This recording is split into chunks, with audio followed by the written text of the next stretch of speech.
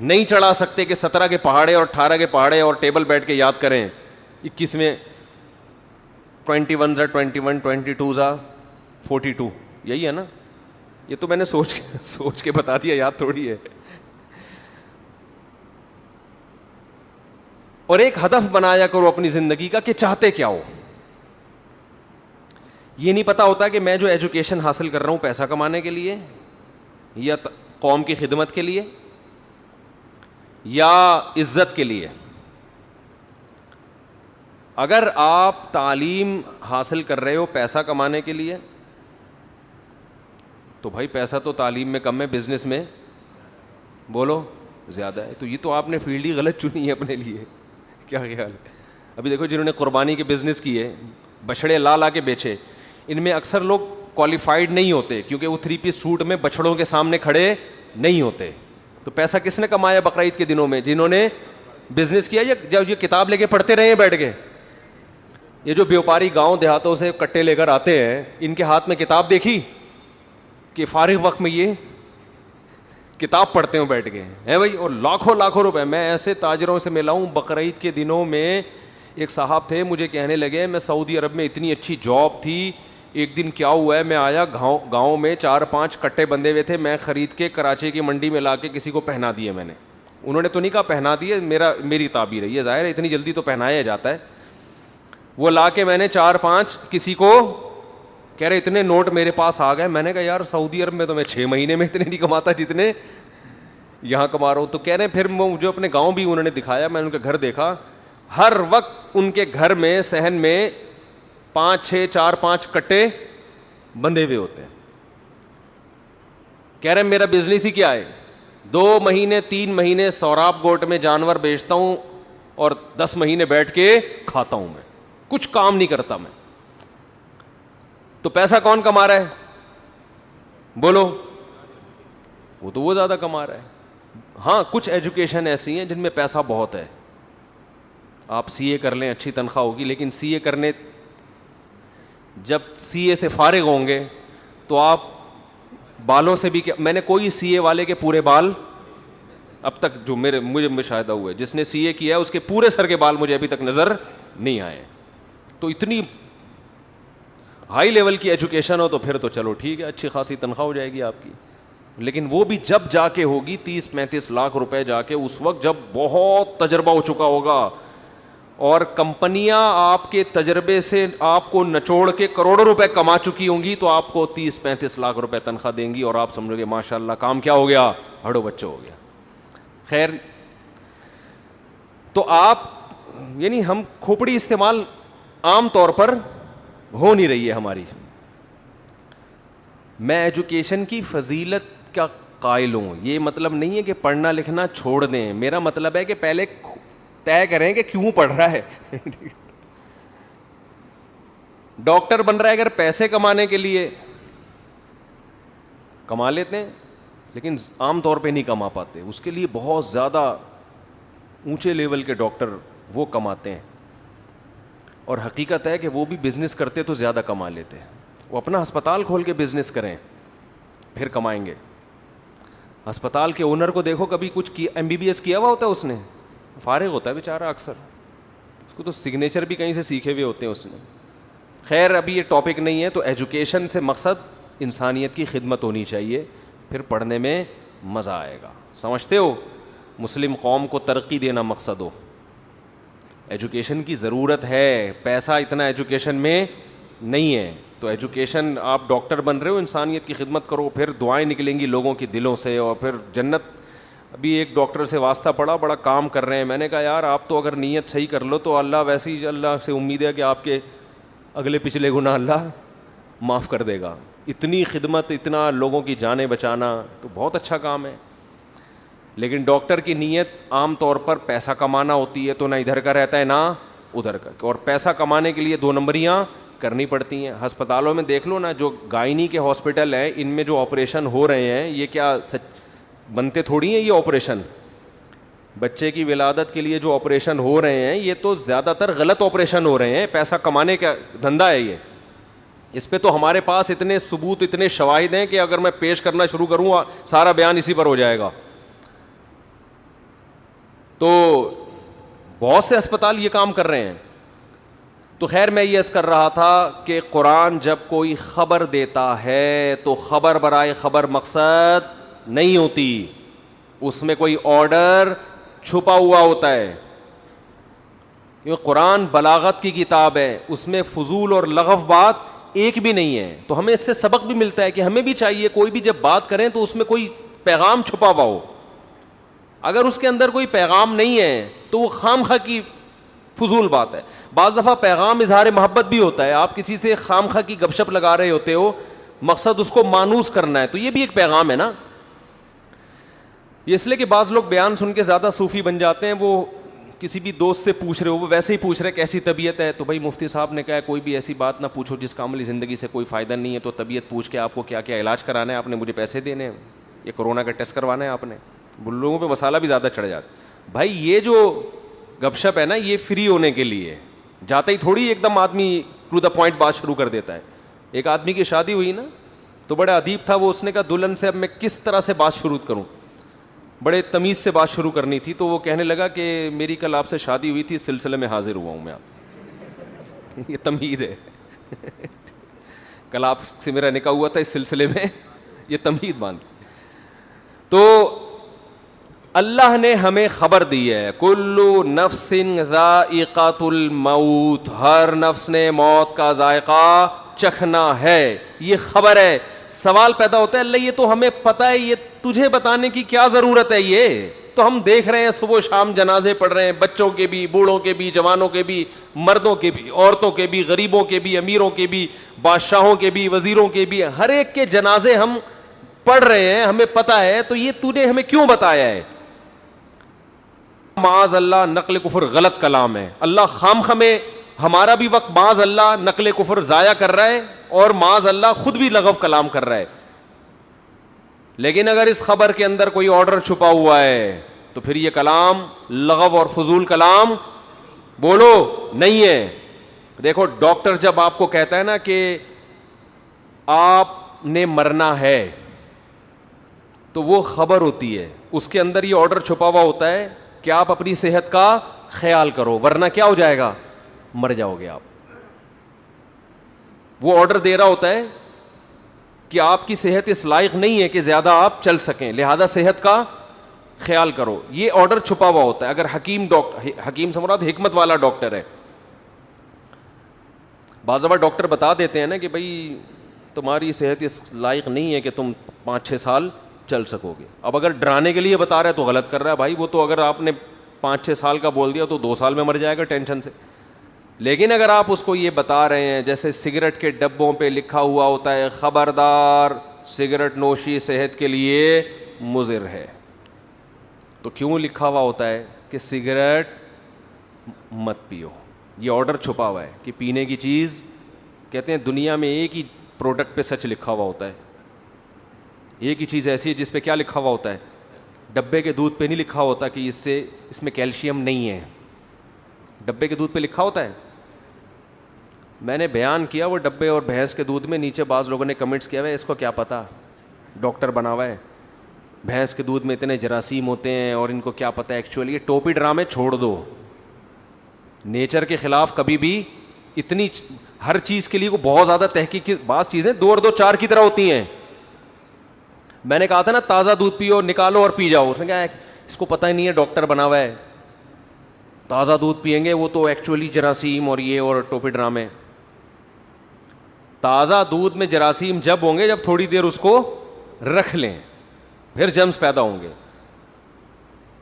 اور اگر کوئی ڈاکٹر کہتا ہے نا ادھر دودھ نکال کے فوراً پینا نقصان دہ, وہ ڈاکٹر غلط کہہ رہا ہے. سمجھتے ہو, پیغمبروں نے پیا بھائی ایسے ہی, ہمارے نبی اسی طرح دودھ پیتے تھے, بکری کا دودھ نکالا اور فوراً پی گئے. پیغمبر غلط کبھی کوئی ایسا کام نہیں کرتے جو صحت کے لیے نقصان دہ ہو. تمام پیغمبروں نے ایسا ہی دودھ پیا ہے. حلب الشاتا. ہاں جب یہ دکان پہ آ گیا تو پتہ نہیں کتنے ٹائم کے بعد گوالوں کے پاس آیا بھینس سے نکل کے. جو بھینس نے دیا تھا وہ سچی مچی کا تھا. اب جو گوالا دے رہا ہے اس میں گوالے کے اپنے بھی کچھ چیزیں اس نے, مکھیاں, مینڈک, گوبر, بہت ساری چیزیں اس میں شامل ہو چکی ہیں, پسینہ اور پتہ نہیں کیا کیا ہوگا, اللہ ہی جانے. تو اسی وجہ سے اس کو چھان لینا چاہیے تاکہ اس میں سے لال بیگ اور مینڈک نکل جائیں. آپ کہہ رہے ہوں گے مکھیاں ہوتی ہیں, مکھیاں تو بہت چھوٹی چیز ہے بھائی, مکھیاں تو بہت چھوٹی چیز ہے. جب کافی ٹائم گزر گیا تو اب اس کو بوائل بھی کرنا چاہیے. اب اس کو بوائل کریں کیونکہ اب یہ اس کنڈیشن میں نہیں ہے, اب تو اس میں پتہ نہیں کیا کیا شامل ہو گیا, تو اس کو چھانے بھی اور کیا کریں. لیکن پھر بھی یہ بوائل, یہ جو اتنی ٹائم گزرنے کے بعد جب آپ بوائل کر کے پئیں گے, یہ ڈبے سے پھر بھی لاکھ درجہ بہتر ہے. یہ ڈبے سے پھر بھی لاکھ درجہ بہتر ہے. اس پہ آپ کہیں گے مفتی صاحب آپ کی کیا تحقیق ہے, آپ کوئی ڈاکٹر ہیں, آپ پی کے دیکھ لو. یہ بھینس کا دودھ جو گوالے دے رہے ہیں نا, جس میں مینڈک بھی نہا چکے ہیں, غسل جنابت کر چکے ہیں مینڈک اس میں, اور پتہ نہیں کیا کیا ہے, اس کو جب بوائل, اس کو بوائل کرنا ضروری ہے کیونکہ یہ قدرت کا دیا ہوا نہیں ہے, اس میں اپنے بھی تصرفات ہیں ان کے. تو اس کو جب آپ بوائل کرو گے تو پھر بھی یہ اس ڈبے سے بہرحال بہتر ہے. اس کی کیا دلیل ہے؟ اس کی دلیل ہے پی کے دیکھو, مزہ نہ آئے پیسے واپس. آپ ڈبے کا بھی پئیں, یہ پئیں, آپ کے چہرہ سرخ ہونا شروع ہو جائے گا تھوڑے دنوں میں. یہ جو گوالے والا ہے, سمجھتے ہو, کیونکہ یہ اس کو اس پروسیس سے نہیں گزارا گیا جو کمپنی عام طور پہ دودھ کو اس پروسیس سے, بھائی دودھ کو سیو کرنے کے لیے اس میں کیمیکل ملائے جاتے ہیں. ڈبے کا دودھ تو بہت عرصے سیو رہتا ہے, ٹھیک ہے جراثیم اس میں نہیں ہے, لیکن خالی جراثیم ہی دنیا کا سب سے بڑا مسئلہ نہیں ہے. وہ ایک میں کہتا تھا نا, ایک آدمی بائک لینے آتا ہے, ایک آدمی نے نئی بائک خریدی, محلے والے ہر تھوڑی دیر میں, یار بائک دے تو میں پیٹرول ڈال لوں گا. اب وہ منع کیسے کرتا کہ بھائی پیٹرول بھی ڈال رہا ہے, ہر تھوڑی دیر میں بائک کی ایسی کی تیسی کر دی لوگوں نے, چلا کے پیٹرول ڈال کے. ایک دن کوئی بندہ آیا کہ جی بائک چاہیے, پیٹرول ڈال دوں گا. وہ خالی ڈبہ لے کر آیا, اس میں پیٹرول ڈال کے چلا لے, اس میں پیٹرول ڈال کے چلا. یہ کیا, اس نے کہا صرف پیٹرول نہیں چاہیے ہوتا, بائک کی اور بھی چیزیں کھنستی ہیں. تو کمپنیوں نے جو ہے نا اپنے ڈبے کے دودھ کو مارکیٹ میں چلانے کے لیے جراثیم کو ہوا بنا کے پیش کیا. دیکھو اس میں جراثیم ہوتے ہیں, اس میں جراثیم نہیں ہوتے. واقعی نہیں ہوتے ڈبے کے دودھ میں جراثیم, لیکن وہ جس پروسیس سے گزرا ہے, اس پروسیس کی جتنے پروسیس سے وہ گزر چکا ہے, اس کی وجہ سے اس کی وہ واٹ لگ چکی ہوتی ہے جو بھینس کے دودھ کی گوالے نے واٹ نہیں, گوالے نے صرف مینڈک کو ڈبکیاں دلوائی ہوتی ہیں اس میں, سمجھ رہے ہو. تو اس میں اتنے سارے وہ پروسیس, دیکھو تجربے سے بڑی کوئی چیز ہوتی ہے. ڈاکٹر بھی تجربے پر ایمان رکھتے ہیں نا, حکیم لوگ بھی. آپ کسی ڈاکٹر کو بتاؤ یہ دوا کھانے سے مجھے فائدہ ہوا ہے, ڈاکٹر کہے گا ساری تحقیق گئی ایک طرف, جب تجھے فائدہ ہو رہا ہے تو کھا لے. بھائی ڈاکٹر اگر کہے بھائی یہ کھائیں یہ نہ کھائیں, آپ کہیں ڈاکٹر صاحب اس سے فائدہ ہوا ہے اس سے نہیں ہوا, تو کہہ رہے ٹھیک ہے ریسرچ تو یہ بتاتی ہے کہ یہ اچھی ہے, لیکن اگر تجھے اس سے ہو رہا ہے تو بھائی ہو رہا ہے تو پھر یہی اچھا ہے. تجربے سے بڑی کوئی دلیل بولو نہیں ہوتی. تو آپ تجربہ کر کے دیکھ لو, یہ والا دودھ اپنے بچوں کو پلاؤ, خود بھی پیو, آپ میں ریزسٹنٹ پاور بڑھے گی, آپ میں بیماریوں کے خلاف دفاع کی قوت بڑھے گی, آپ گوالے کی طرح مستنڈے ہو جاؤ گے معذرت کے ساتھ اگر کوئی گوالا بیٹھا ہوا ہے. گوالے دیکھیں کیسے ہوتے ہیں, ایسی پی کے نا, پیتے بھی اتنا نہیں ہے, صرف دودھ کی خوشبو میں سارا دن گھوم رہے ہوتے ہیں. وہ ادھر نکالا ادھر آیا, وہ خوشبو سے اتنا کچھ ہوتا ہے کہ وہ بھی تھوڑے دنوں میں کیسے گول مٹول ہو جاتے ہیں, ایسی پاور ہوتی ہے ان کے ہاتھ میں. تو ڈبہ ہوتا ہے, سمجھ رہے ہو. تو بچوں کو بھی یہ پلایا کرو, گائے کا بھینس کا دودھ تازہ پلاؤ, سب سے بہتر ہے. جب دودھ کو بوائل کرتے ہیں تو وہ قدرتی حالت پہ نہیں رہتا, اس میں ظاہر ہے وہ ملائی الگ ہو جاتی ہے. جو ایک قدرت نے کمبینیشن بنایا ہے وہ تو گاڈ, خدا کا تحفہ ہے نا انسانوں کے لیے. آپ جب اس میں چینجنگ کریں گے تو ظاہر ہے پھر وہ چیز نہیں رہے گی اس کے اندر. دودھ اتنی زبردست چیز ہے, اللہ نے بڑے اہتمام سے دودھ کی تعریف کی ہے قرآن مجید میں. وَإِنَّ لَكُمْ فِي الْأَنْعَامِ لَعِبْرَةً, تمہارے لیے ان جانوروں میں عبرت کا سامان ہے. نُسْقِيكُم مِّمَّا, ہم پلاتے ہیں. ہم دودھ کی نسبت اللہ کس کی طرف کر رہے ہیں؟ سب کچھ ہی اللہ دیتے ہیں, لیکن دودھ کو اللہ ایک تو اس اسقی بھی نہیں ہے, اسقی کا مطلب میں پلاتا ہوں, اور یہ بھی نہیں اللہ نے کہا گائے پلاتی ہے تمہیں یا بھینس پلاتی ہے, بکری پلاتی ہے, نا نا نا نا نا نا نا. ہندوؤں سے یہی تو گڑبڑ ہوئی ہے, ہندوؤں نے کہا گائے دودھ پلاتی ہے لہذا گائے کی عبادت کرو. اللہ نے کہا گائے نہیں پلاتی. کون پلاتا ہے؟ میں پلاتا ہوں, گائے کو میں نے بنایا. تو کیا شان سے اللہ نے دودھ کی تعریف کی ہے. اسقی نہیں کہا, اسقی کا معنی میں پلاتا ہوں, نہ نسقی ہم پلاتے ہیں ہم. جب کوئی بڑا آدمی دعوت کرتا ہے تو چھوٹی چیز کھلاتا ہے یا بڑی چیز کھلاتا ہے؟ ارے کسی سیٹھ نے آپ کی دعوت کی, بڑی پرتکلف, آپ کو بھائی سیٹھ صاحب ہے بھائی, یہ تو بہت بڑا آدمی ہے, اس کی دعوت میں جائیں گے تو کیا ہوگا. آپ گئے تو اس نے دال چاول لا کے رکھ دیا آپ کے سامنے. میں تو خوش ہوں گا کیونکہ میں تو دال چاول شوق سے کھاتا ہوں, لیکن ایک عام آدمی بولو خوش نہیں ہوگا. یار یہ ہم تو آئے تھے بکرے ہوں گے اور یہ کیا رکھ دیا اس نے. دوسری ایک پوائنٹ تو یہ ہوا کہ جب کوئی بڑا آدمی اکرام کے طور پر کچھ کھلاتا ہے تو چھوٹی چیز بولتے کیوں نہیں؟ دودھ پیتے تو بولتے نا. دودھ پیو گے تو بولو گے, ڈبہ نہیں بول سکتا.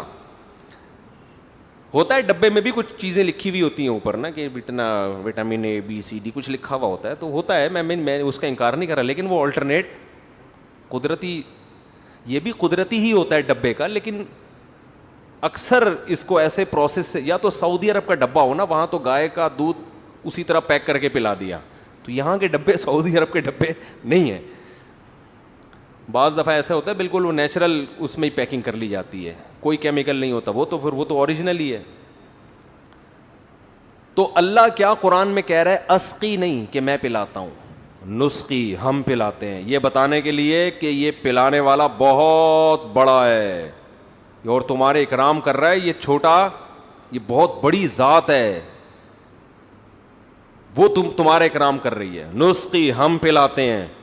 من بین فرثن ودمن, فرمایا سوکھا چارہ تم اس جانور کو کھلاتے ہو تو اس کے گوبر اور خون کے بیچ سے ہم تمہیں لبنن خالصن, ایسا دودھ اس کے تھنوں میں اتارتے ہیں, خالصن جس میں نہ گوبر کی بدبو, نہ گوبر کی رنگت, نہ خون کی بدبو, نہ خون کی رنگت. اللہ اس کے کلر کی بھی تعریفیں کر رہے ہیں اور اس کے ٹیسٹ کی بھی تعریفیں کر رہے ہیں, لیکن اللہ کا کلر بھی ہمیں پسند نہیں آ رہا اور اللہ نے جو ٹیسٹ پیدا کیا وہ بھی ہمیں پسند نہیں آ رہا. بچے کہتے ہیں ابو ہیک آ رہی ہے اس بھینس کے دودھ سے, کیا آ رہی ہے؟ بچوں کو دیسی گھی سے آج کل کیا آ رہی ہے؟ ہیک آ رہی ہے. تھو تھو ایسے کر رہے ہوتے ہیں بچے. جو خوشبودار دودھ اور خوشبودار گھی ہے آج کل برگر فیملیوں کے بچوں کو اس سے کیا آ رہی ہے؟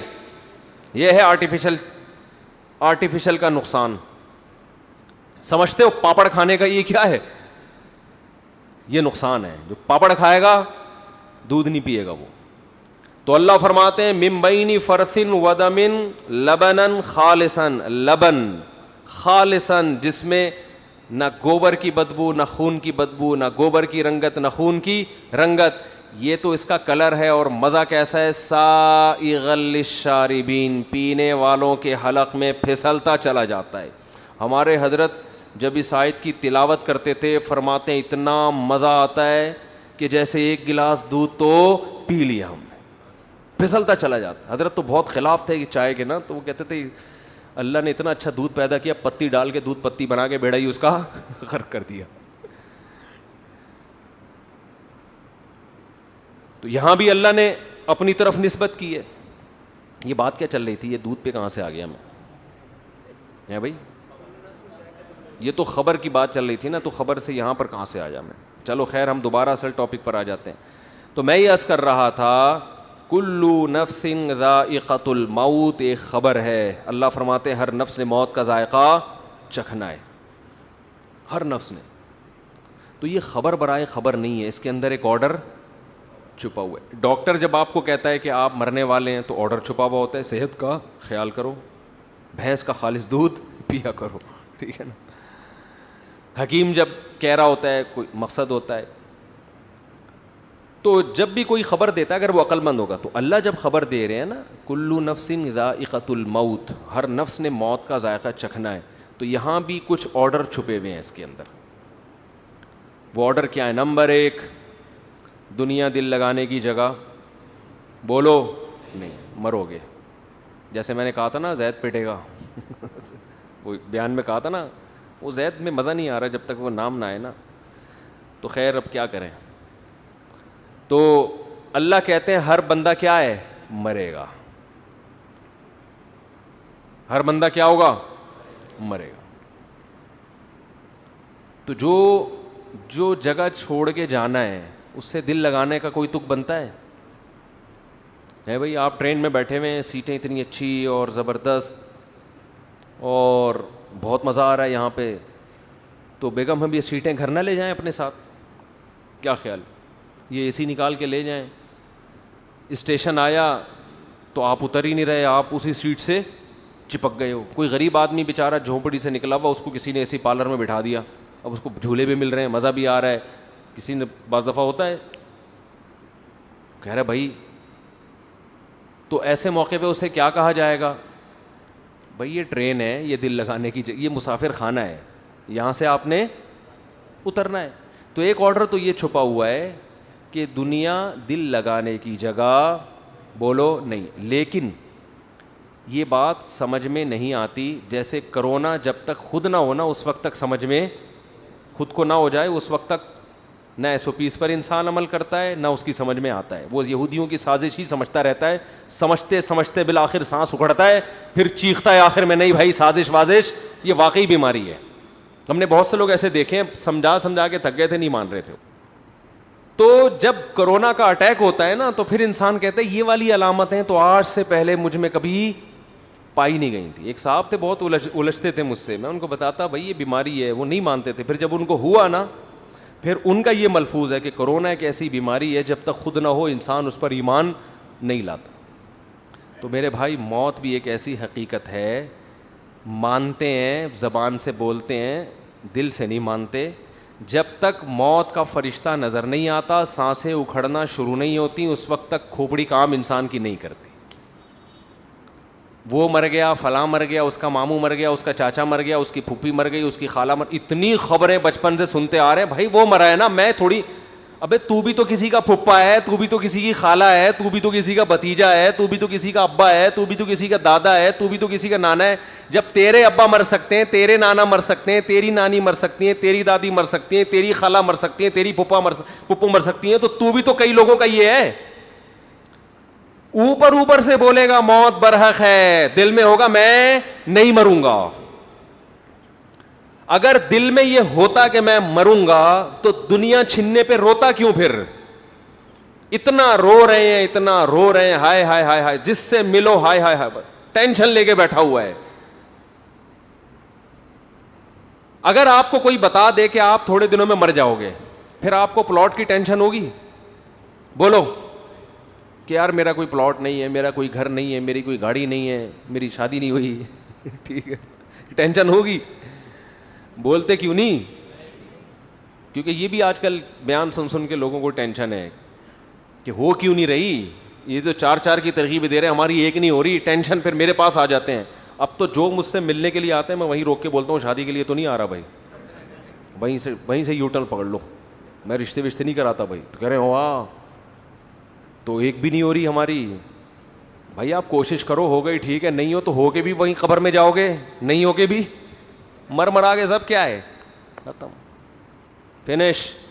یہ بھائی یہیں کے کھیل ہیں. جب ہیں تو پھر یہیں کے ہیں, تو پھر میں اتنی اہمیت سے بیان کیوں کرتا ہوں؟ اس کی اور وجوہات ہیں, وہ ابھی ٹاپک میں لے کے نہیں چلوں گا, اس کی وہ مذہب کا حصہ ہے اس لیے بیان کرتا ہوں میں. آخرت کی تیاری کے لیے اس ٹاپک پر بیان بھی ضروری, اس پر عمل بھی ضروری ہے, یہ اس وجہ سے کرتا ہوں. تو موت کی باتیں تو کبھی کبھار کر لیتے ہیں, ہاں جی موت تو برحق ہے, لیکن عمل سے ایسا لگتا ہے یہ مرنے کے لیے تیار, بولو نہیں, بالکل بھی نہیں ہے تیار. نہ مرد مرنے کے لیے تیار ہے اور نہ خواتین. دوسرا, کچھ حقیقتیں ایسی ہیں جن سے ہم ایسی نظریں چرا کے بیٹھے ہوئے ہیں, جیسے سامنے گڑا ہو, کھڈا ہو, اور آپ بول رہے ہو کہ نہیں میں چلتا رہوں گا, کوئی گڑا نہیں ہے سامنے, گٹر کا ڈھکن کھلا ہوا ہے, آپ اسی اسپیڈ سے اسی طرف جا رہے ہو. اگلا کہہ رہا ہے بھائی یہ گٹر ہے, کھلا ہوا ہے, آپ کو نظر آ رہا ہے, لیکن پھر بھی آپ کی اسپیڈ کم ہونے کا نام نہیں لے رہی. ایسے ہی لوگوں کو قرآن کہتا ہے سمم بکمن عمیون, اندھے ہیں, بہرے ہیں, گونگے ہیں. قرآن جن کو اندھے بہرے اور گونگے کہہ رہے ہیں وہ سچی مچی کے اندھے بہرے گونگے تھوڑی تھے. ان کی تو نظریں 6x6 نظریں لے کے بیٹھے ہوئے تھے, کان سماعت بہت تیز تھی ان کی, سنتے بہت تھے, بولتے بہت تھے. ان کو قرآن کیا کہہ رہے ہیں؟ اندھے ہیں, بہرے ہیں اور گونگے ہیں. نہ حق بول سکتے ہیں, نہ حق سنتے ہیں, اور نہ حق دیکھتے ہیں. یہ انہی کے بارے میں کہا ہے جو موت کو مانتے ہیں لیکن عمل سے لگ رہا ہے کہ یہ تیار نہیں ہے اس کے لیے. ایسے ایسے واقعات سامنے آتے ہیں, انسان کانوں میں انگلیاں ڈال لیتا ہے کہ بھائی یہ مت سناؤ ہمیں. یتیم کا مال کھانا, قرآن کہہ رہے آگ کے انگارے ہیں. باپ مر گیا نا, یتیم بچہ ہے, تو قرآن کیا کہہ رہے, کیا کھا رہے ہو؟ آگ کے انگارے. لوگ کھا رہے ہیں کہ نہیں کھا رہے؟ بولو نا. بہنوں کی وراثت, یتیموں کی وراثت نہیں دے رہے. دیکھو قرآن نے نا مالی معاملات میں بہت وعیدیں بیان کی ہیں. میں نے دیکھا ہے لوگ نماز روزے میں کسی حد تک آ جاتے ہیں پیسوں میں, کیونکہ آخرت کو بھول گئے. نماز سے دنیا نہیں جاتی نا بھائی, نماز پڑھنے سے دنیا کا کوئی نقصان نہیں ہو رہا, تھوڑا ٹائم نکال کے مجاہدہ کرنا پڑتا ہے. پیسوں کے معاملات میں آپ کی دکان بند ہوتی ہے, نماز میں تو 10 منٹ کے لیے دکان بند کرنی پڑے گی نا, کوئی بڑا نقصان تو نہیں ہے. لیکن جب آپ پیسوں کے معاملے میں کلیئر ہو کے چلو گے تو لاکھوں کروڑوں روپے سے ہاتھ دھونے پڑتے ہیں آپ کو. یہاں کے لوگ دنیا کو مسافر خانہ سمجھنا چھوڑ دیتے ہیں. پیسوں میں جو آدمی ایک نمبر ہوگا, اس سے پتا چلے گا کہ یہ دنیا کو واقعی کیا سمجھتا ہے. بولو, ارے بولو نا یار زور سے. یہ مسافر خانہ سمجھتے ہیں, عبادت سے نہیں پتا چلتا. ہم نے بڑے بڑے دنیا کی محبت کے مریض, بڑے بڑے کرپٹ لوگ دیکھے رمضان کے پورے روزے رکھتے ہوئے. ہم نے بڑے بڑے 2 نمبر 5 نمازیں پڑھتے ہوئے دیکھے, حج کرتے ہوئے دیکھے ہیں. انسان کی دینداری کا اور اس بات کا کہ یہ آخرت پر یقین رکھتا ہے, سب سے پہلے پتہ چلتا ہے کہ مالی معاملات میں کیسا ہے. یہ پیسہ دینا کسی کو بہت مشکل کام ہے, اپنا نقصان کر کے. میرے پاس صبح شام کیس آتے ہیں, وہ 1 کروڑ کھا گیا, وہ اس کے 2 کروڑ کھا گیا. جو کھایا ہوتا ہے میں اس سے بولتا ہوں دو, اس کو کہہ رہے کہاں سے دوں, گھر بیچ کے دو. بھائی میں کیا روڈ پہ آ جاؤں؟ میں نے کہا جن کے پاس ذاتی گھر نہیں ہے کیا روڈ پہ سو رہے ہیں وہ سارے؟ بولو نا کیا ہو گیا بھائی, کرائے پہ رہو نا. نہیں جی میں کیسے گھر بیچوں, میں نے فلاں کا 2 کروڑ دینا ہے, 3 کروڑ دینا ہے, میں گھر کیوں بیچوں؟ پورے حرام خوری کے مزے اڑائے گا ہے بھائی. گھر بھی اپنا رہے, گاڑی بھی نہ بکے, سب کچھ ہو, اور پھر اضافی کوئی تکا لگ گیا تو فلاں کا قرضہ ادا کر دوں گا میں کیونکہ میرے بزنس میں لاس ہوا ہے. سمجھتے نہیں ہو میرا خیال ہے, یہ ہو رہا ہے مارکیٹ میں, بزنس میں لاس ہوا, میں کہاں سے تو دے گا. آج کل میرے زبان پہ باپ کا لفظ چڑھا دیا بندے نے, تیرا باپ بھی دے گا ٹھیک ہے نا, مکان بیچ دے قرضہ فلاں کا. میرے چھوٹے چھوٹے بچے ہیں, میرے تو بھائی چھوٹے چھوٹے بچے بھی ہوتے ہیں, بڑے بڑے بچے بھی ہوتے ہیں. یہ تو ہمیشہ سے ہو رہے, بچے کبھی چھوٹے ہوں گے, کبھی بڑے ہوں گے, کبھی منجلے ہوں گے, کبھی نہیں بھی ہوں گے, کبھی ہوں گے. یہ تو دنیا کا حصہ ہے. تو کیا آسمان سے نیا نازل ہوا ہے کیا تیرے چھوٹے چھوٹے بچے ہیں؟ بچے تو پہلے چھوٹے چھوٹے ہی ہوتے ہیں, بڑے بڑے تو اچانک پیدا نہیں ہو جاتے. فضول قسم کی باتیں. مکان بیچو, فلاں کا قرضہ دو, نہیں آ رہی بات میرا خیال ہے. بہن وراثت مانگ رہی ہے, بیچ اس مکان کو جس پہ تو قبضہ کر کے بیٹھا ہوا ہے 1000 گز کے بنگلے پر, بیچ کے اس کا حصہ دے. اب دے تو تڑاک پہ آ گیا ہوں میں. یہ تمیز سے سمجھانے والی باتیں ہیں ہی نہیں. داڑھی اتنی لمبی رکھی ہوئی ہے, عمریں ہو رہے ہیں, تمہارا حج ہو رہا ہے, تو نے بہن کی وراثت کہہ رہے ہیں. جب مکان بکے گا, مکان تو 25 سال کے بعد جا کے بکے گا, اس وقت تو بہن بڈھی ہو کے مر چکی ہوگی, اس کو کیا فائدہ ہوگا اس مکان سے؟ نہیں جی ابا کا مکان ہے, بیچ دیا تو ہم کہاں جائیں گے. کیا جن لوگوں نے کیا کرائے پہ, میں ابھی تک اللہ کا شکر ہے کرائے پہ رہتا ہوں, ابھی تک میرا ذاتی گھر.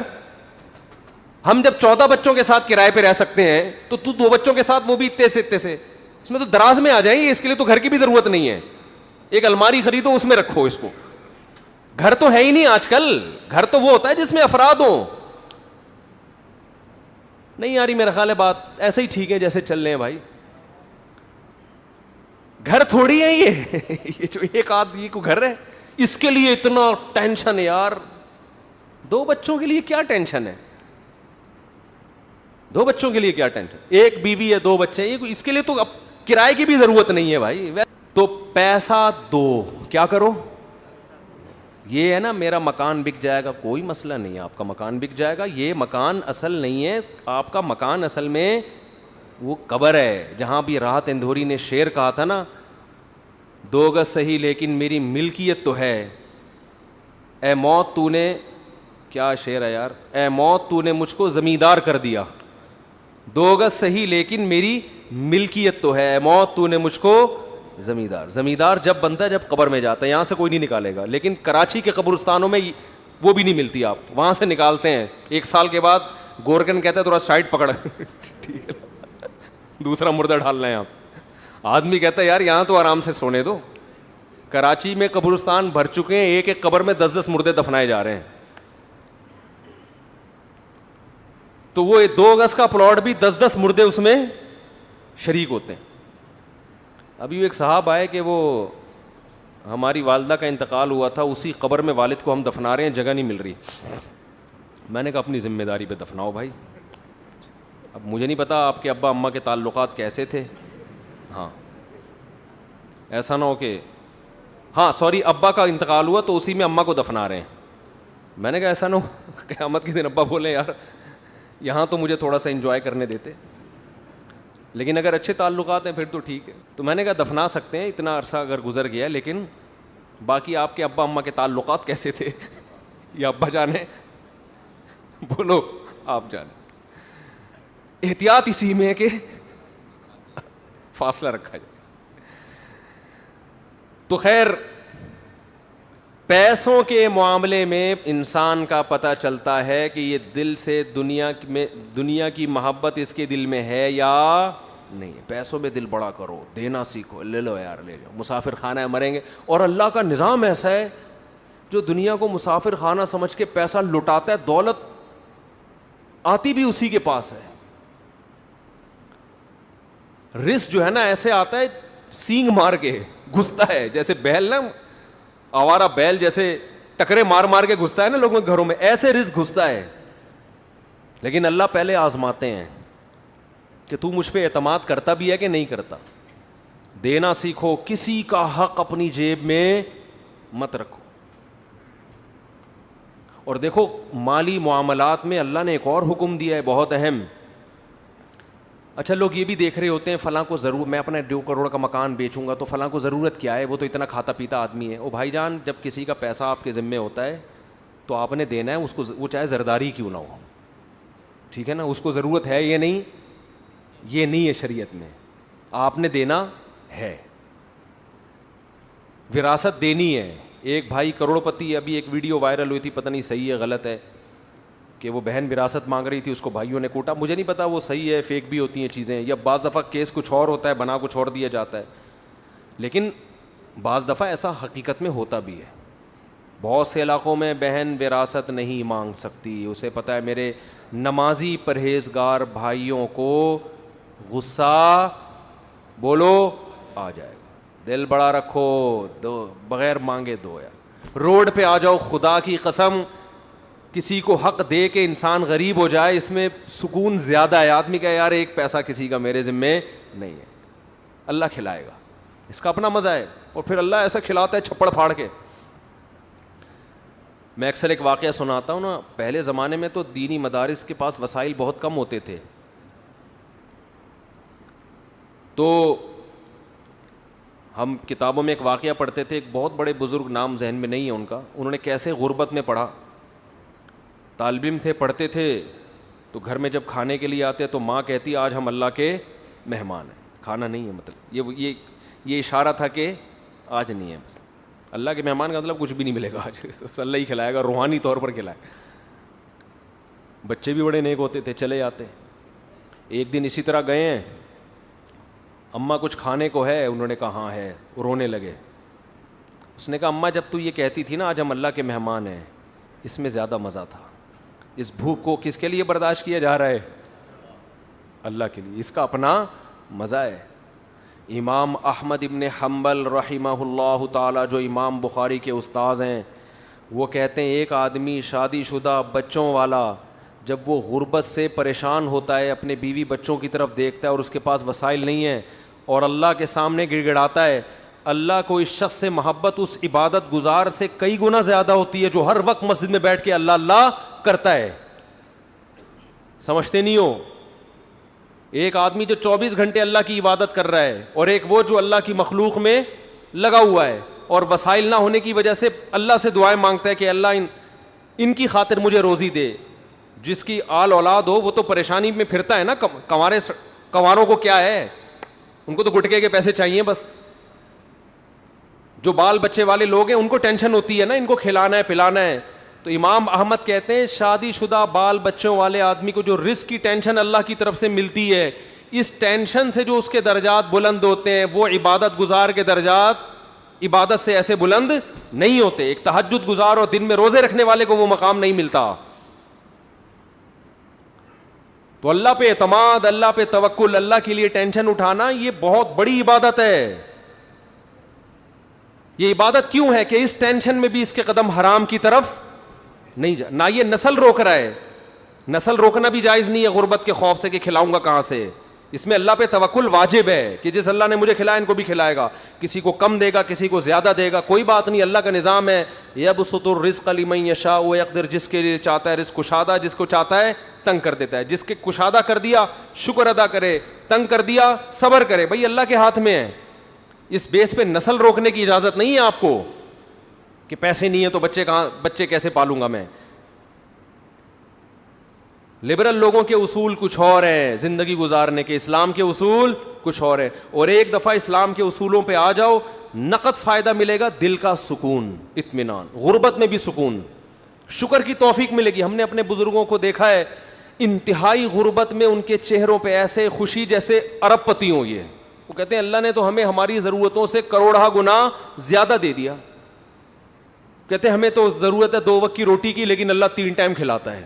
ہمیں تو ضرورت ہے بس ایک چھپڑا مل جائے سر چھپانے کو, لیکن اللہ نے پورا گھر. وہ یہی سوچ سوچ کے خوش ہوتے رہتے ہیں. اور ہمارے یہاں کیا ٹینشن چل رہی ہے یار, 20-50 سال کا ہو گیا اب تک اپنا گھر نہیں بنا سکا میں, اب کیا کرے گا بنا کے. بھائی تھوڑا سا ٹائم رہ گیا, نکل لے.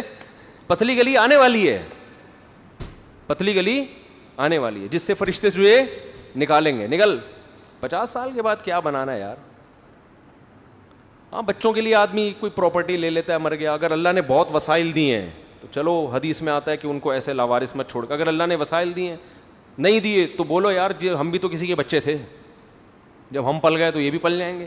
ٹینشن تو لینی نہیں ہے نا بھائی. ٹینشن لینا اس کی علامت ہے دل میں دنیا کی محبت ہے. اس دنیا سے چپکے ہوئے ہو ایلفی کی طرح, چھوڑنے کے لیے جو چھوڑے گی یہ بتا دوں. اور دنیا چھوڑتی بھی اور آپ کی مرضی سے بتا کے نہیں چھوڑتی. بھائی یہ بڑا مسئلہ ہے دنیا کے ساتھ. چلو کوئی محبوبہ آپ کو چھوڑ کے جائے, بتا کے جائے بھائی میری فلاں سے سیٹنگ ہو گئی ہے میں جا رہی ہوں, تو آدمی کو تسلی ہوتی ہے یار اب کیا کرو یار, اب ہو گئی سیٹنگ کیا کر. ایک ہوتا ہے ٹائم دیا تھا قائد اعظم کے مزار پہ آنے کا, ہیں آپ امید میں پہنچے کہ یہاں ملاقات ہوگی, لیکن اطلاع آئی کہ کسی اور کو کہیں اور ٹائم دے چکی. یہ دھچکا برداشت کر دے گا انسان. دنیا کا بھی یہی اصول ہے, لاکنھا خلۃ قد سیق من دمھا فجع وولع واخلاف وتبدیل. آپ کو دنیا ٹائم دے گی. کیا مطلب؟ آپ کو بتائے گی کہ تمہاری صحت اس قابل ہے کہ میں ابھی تمہیں چھوڑ کے جانے والی نہیں ہوں, نہ تمہیں شوگر ہے, نہ تمہارے گردوں کا مسئلہ, نہ تمہارا کوئی مسئلہ, پیسہ دولت سب, ابھی میں نہیں جا رہی. لیکن ادھر پورا پتلی گلی اس نے تیار کر کے رکھی. اس کو ٹرک کے نیچے لا کے مارو, اس کمبخت کو کوئی بیماری نہیں ہے, اس کو ٹرک کے نیچے لا کے مارو. یہ ایسے نہیں مرے گا, نہ اس کو نہ شوگر ہے نہ گردوں کا مسئلہ ہے, اس کا ٹرک بنتا ہے. کیا بنتا ہے؟ اس کی ہڈیاں بھی مضبوط ہے, کار ایکسیڈنٹ میں بھی نہیں جائے گا یہ. تو یہ وہی ہے کہ سیٹنگ آپ سے دکھایا جا رہا ہے لیکن ہو فرشتوں سے سیٹنگ رہی ہے, ملک الموت سے, کہ اس کو لے کے جاؤ یہاں سے. جتنے لوگ مرے ہیں نا ان میں 99% وہ تھے جن کا پہلے سے مرنے کا کوئی پروگرام نہیں تھا. ابھی ایک دوست ہمارے آئے, ان کا 36 سال کا جوان بھائی, اللہ تعالیٰ مغفرت فرمائے, 2 دن ٹائیفائڈ ہوئے اور انتقال ہو گیا. نہ اس سے پہلے کوئی بیماری. اتنی موتیں ہو رہی ہیں, اور کورونا بھی کہہ رہے ہیں نئی شکلوں میں آ رہا ہے. جو انڈیا میں تباہی مچائی تھی وہی, تو اس پہ تھوڑا سا احتیاط بھی کرنی چاہیے. تو وہی بات ہے بھائی, کب تک چھپو گے پیڑوں کی آڑ میں, کبھی تو ملو گے لنڈا بازار میں. تو اللہ, اور جو فرشتے ہیں نا, موت کا فرشتہ, وہ بھی ہم سے کہتا ہے بیٹا تو جتنے بھی جم کر لینا, جا کے ویڈیو, سوئمنگ, جم, گھوڑا سواری, شادیاں وادیاں, کب تک چھپے گا پیڑوں کی آڑ میں, کبھی تو ملے گا. لنڈا بازار میں طارق روڈ جیسی پینٹیں مل رہی ہوتی ہیں آدھے سے بھی کم ریٹ پر, تو بہت سے لوگ وہاں پہنچتے ہیں, اس پینٹ کو پہن کے کہتے ہیں کہ ہم نے کہاں سے خریدی ہے, طارق روڈ سے خریدی. لنڈا بازار ایک ایسی جگہ ہے جہاں ہر آدمی جاتا ہے, پکڑا جا سکتا ہے. تو ایسے ہی میرے بھائی جتنا موت سے بھاگو گے, جتنی صحتیں بناؤ گے, جتنا کوشش کرو گے زندہ رہنے کی, مرے گا. اور کیسے مرے گا کوئی پتہ نہیں ہے. بیٹھے بیٹھے ہمارے ایک جاننے والے کھانا کھایا ادھر ہی گر گئے, کوئی ہارٹ کا پہلے پرابلم نہیں. اتنی موتیں تو ہم نے اپنی زندگی میں دیکھ لی ہیں, لیکن افسوس اس پر ہے کہ ہمیں پھر بھی عبرت حاصل نہیں ہوتی. تو یہ وہی ہے, جب تک ہوتا نہیں ہے نا انسان, گزرتا نہیں, اس وقت تک یقین نہیں آتا. عقل مند وہ ہے جو اللہ کی خبروں پہ یقین کر کے پہلے سے تیاری کر لے, ہر وقت تیاری کرے. اس لیے ہمارے علماء کہتے ہیں ہر وقت یہ تصور رکھو ابھی مر گیا تو کیا ہوگا. کیا ساری میں نے وصیتیں کی ہوئی ہیں, سارے میں نے معاملات کلیئر کیے ہوئے, نہیں کیے ہوئے, اس کا مطلب یہ خوش فہمی ہوتا ہے میں ابھی نہیں مروں گا.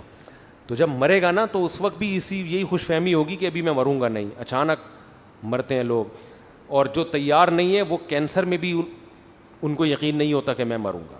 اللہ تعالی ہمیں مرنے سے پہلے موت کی تیاری کی توفیق عطا فرمائے. وما علینا الا البلاغ.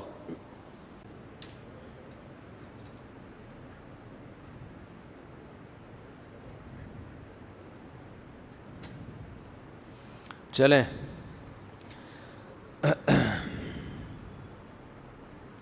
چلو بھائی, یہ کسی نے سوال پوچھا ہے, شکیل احمد صاحب, مفتی صاحب ایک طبقہ ڈائریکٹ اللہ سے مانگنے کا منکر ہے, یہ عقیدہ غلط ہے یا درست؟ بھائی ویڈیو نہ بنائیے. سوال پوچھا ہے کہ ڈائریکٹ اللہ سے مانگنے کا ایک طبقہ منکر ہے, وہ کہتے ہیں وسیلے کے بغیر مت مانگو. یہ جو وسیلے کا لفظ ہے نا, اس کا ہمارے ہاں بڑا مسئلہ یہ ہے کہ کچھ اختلافات ایسے ہیں جو الفاظ کے معنی نہ سمجھنے کی وجہ سے ہیں. اس کو کہتے ہیں نزاع لفظی.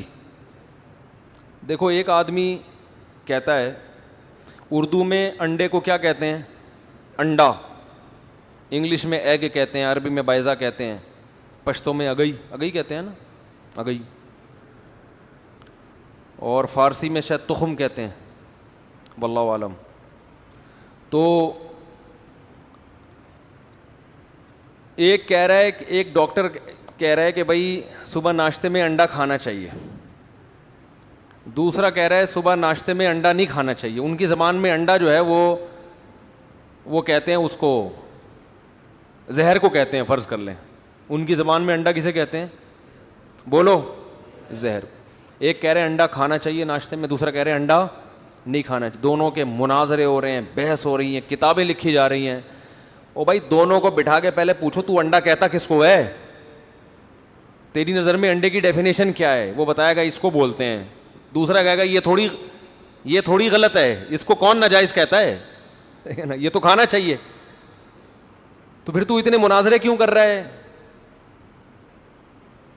بھائی؟ میں تو انڈا اس زہر کا نکالا, ہم تو ہماری زبان میں انڈا اس کو کہا جاتا ہے. تو بحث ختم ہو گئی کہ نہیں ہو گئی؟ یہ جو میں نے حافظ صدیق کو بلایا تھا نا, صدیق رضا, جو اہل حدیث کا مناظر ہیں, ان کو میں نے مناظرہ کرنے کے لیے نہیں بلایا تھا. ان کو میں نے کہا تھا تقلید جس کو تم حرام کہتے ہو, پہلے یہ بتاؤ تمہاری نظر میں تقلید کی ڈیفینیشن کیا ہے, اس ڈیفینیشن سے پتہ چلے گا کہ یہ عمل جائز ہے یا حرام ہے. کیونکہ تقلید کی ہر ایک نے مختلف تعریف کی ہے. کسی نے تقلید کی کیا تعریف کی, کسی نے کیا تعریف کی. تو ہر ڈیفینیشن کو دیکھ کے اندازہ لگائے گا کہ آپ تقلید کا مفہوم سمجھتے کیا ہو. میں نے ان کو بڑی بھائی بندی میں کہا تھا بیٹھ جاتے ہیں, میں نے کہا ہو سکتا ہے تقلید آپ کی نظر میں جس چیز کا نام ہے ہم بھی اس کو ناجائز ہی کہتے ہوں, تو ہمارا پھڈا وہیں سے کیا ہو جائے گا, مناظرے کی ضرورت ہی پیش نہیں آئے گی. سمجھ میں نہیں آ رہی بات؟ تو پہلے یہ طے کرنا پڑتا ہے کہ آپ جس کو تقلید کہہ رہے ہیں وہ ہے کیا, وہ کہہ رہے تھے مولانا سرفراز خان صفدر صاحب نے یہ لکھا, فلاں مفسر. ابے بھائی فلاں نے, بہت لوگوں نے مختلف تعریفیں کی ہیں اور اسی لحاظ سے ہر ایک نے الگ مسئلہ بیان کیا. کسی نے کہا ناجائز ہے, کسی نے کہا حرام ہے, کسی نے کہا حلال ہے, کسی نے کہا واجب ہے. تو پہلے آپ یہ بتاؤ کہ آپ کی نظر میں تقلید کی ڈیفینیشن ہے کیا؟ تو وہ جب تک متعین نہیں ہوگی ہم اس پر بحث آگے نہیں کریں گے. تو اسی وجہ سے میں نے محترم سے کہا تھا کہ آپ تقلید کی تعریف جو آپ جس کو تقلید کہتے ہیں وہ لکھ کے دو, پھر ہم اس پہ بحث کریں گے کہ یہ عمل, لفظ کو نہیں دیکھیں گے, لفظ کو نہیں دیکھیں گے, یہ دیکھیں گے کہ یہ والا عمل یہ اسلام میں جائز ہے یا ناجائز. اور آج بھی میں حافظ صدیق رضا کو کہہ رہا ہوں کہ آپ تقلید کی ڈیفینیشن جس کو آپ تقلید کہتے ہو لکھ کے دو پہلے, پھر اس سے ہٹنا نہیں ہے آپ نے. پھر یہ نہیں کہنا مولانا سرفراز خان نے یہ لکھا تو مولانا فلاں نے یہ لکھا تو فلاں مفسر نے یہ لکھا. جس نے جو لکھا ہے اس کے حساب سے تقلید کا حکم کیا ہو جائے گا؟ چینج ہو جائے گا. آپ بتاؤ آپ کی نظر میں تقلید کسے کہتے ہیں؟ آج حافظ صدیق رضا لکھ کے دے دے کہ میری نظر میں تقلید اسے کہتے ہیں, میں اس سے مناظرے کے لیے بولو تیار ہوں. اور اگر وہ لکھ کے نہیں دے گا اس کا مطلب مناظرے سے وہ بھاگ رہا ہے, میں نہیں بھاگ رہا. پھر یہ نہیں بتاؤ فلاں مفسر نے یہ, کیونکہ یہ لفظ ہے, لفظ کو ڈیفائن اہل لغت کرتے ہیں. قرآن و حدیث لفظ کی تعریفیں لے کے نہیں بیٹھتا. سمجھ میں آ رہی بات؟ ہم قرآن سے نہیں پوچھیں گے تقلید کسے کہتے ہیں, حدیث سے نہیں پوچھیں گے. ہم جو تقلید کو جائز یا ناجائز کہے گا نا, ہم اس سے پوچھیں گے آپ کی نظر میں تقلید کی ڈیفینیشن کیا ہے, اس پہ آگے بحث ہوگی. ورنہ لا حاصل بحث ہے, آپ لڑتے رہو اہل حدیث سے. وہ کہہ رہے ہیں تقلید حرام ہے, ہم کہہ رہے ہیں تقلید واجب ہے. وہ تقلید کا مفہوم کچھ اور لے رہا ہے, آپ تقلید کا مفہوم کچھ اور لے رہے ہو. پھٹا قیامت تک ہوتا رہے گا, اور مرغوں کی طرح لڑتے ہیں نا جیسے, وہ لڑائیاں ہوں گی. تو جب بھی کسی سے بات چیت ہوتی ہے, بحث ہوتی ہے, پہلے آپ اس سے پوچھتے ہیں آپ کی نظر میں اس کا مفہوم ہے کیا. یہ جو المحند المفند ہے نا, اس میں ایک عقیدہ یہ بھی ہے کہ ہم وسیلے کو جائز سمجھتے ہیں. ہم کسے جائز سمجھتے ہیں؟ وسیلے کو, کہ کسی کے وسیلے سے دعا مانگنا. ہمارے اہل حدیث بھائی کیا کہتے ہیں؟ وسیلہ اسلام میں کیا ہے؟ بولو حرام ہے.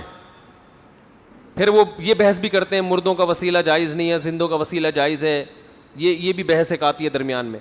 بھائی وسیلے کو پہلے ڈیفائن کرو, آپ کی نظر میں وسیلے کا مفہوم کیا ہے, ہماری نظر میں وسیلے کا مفہوم کیا ہے.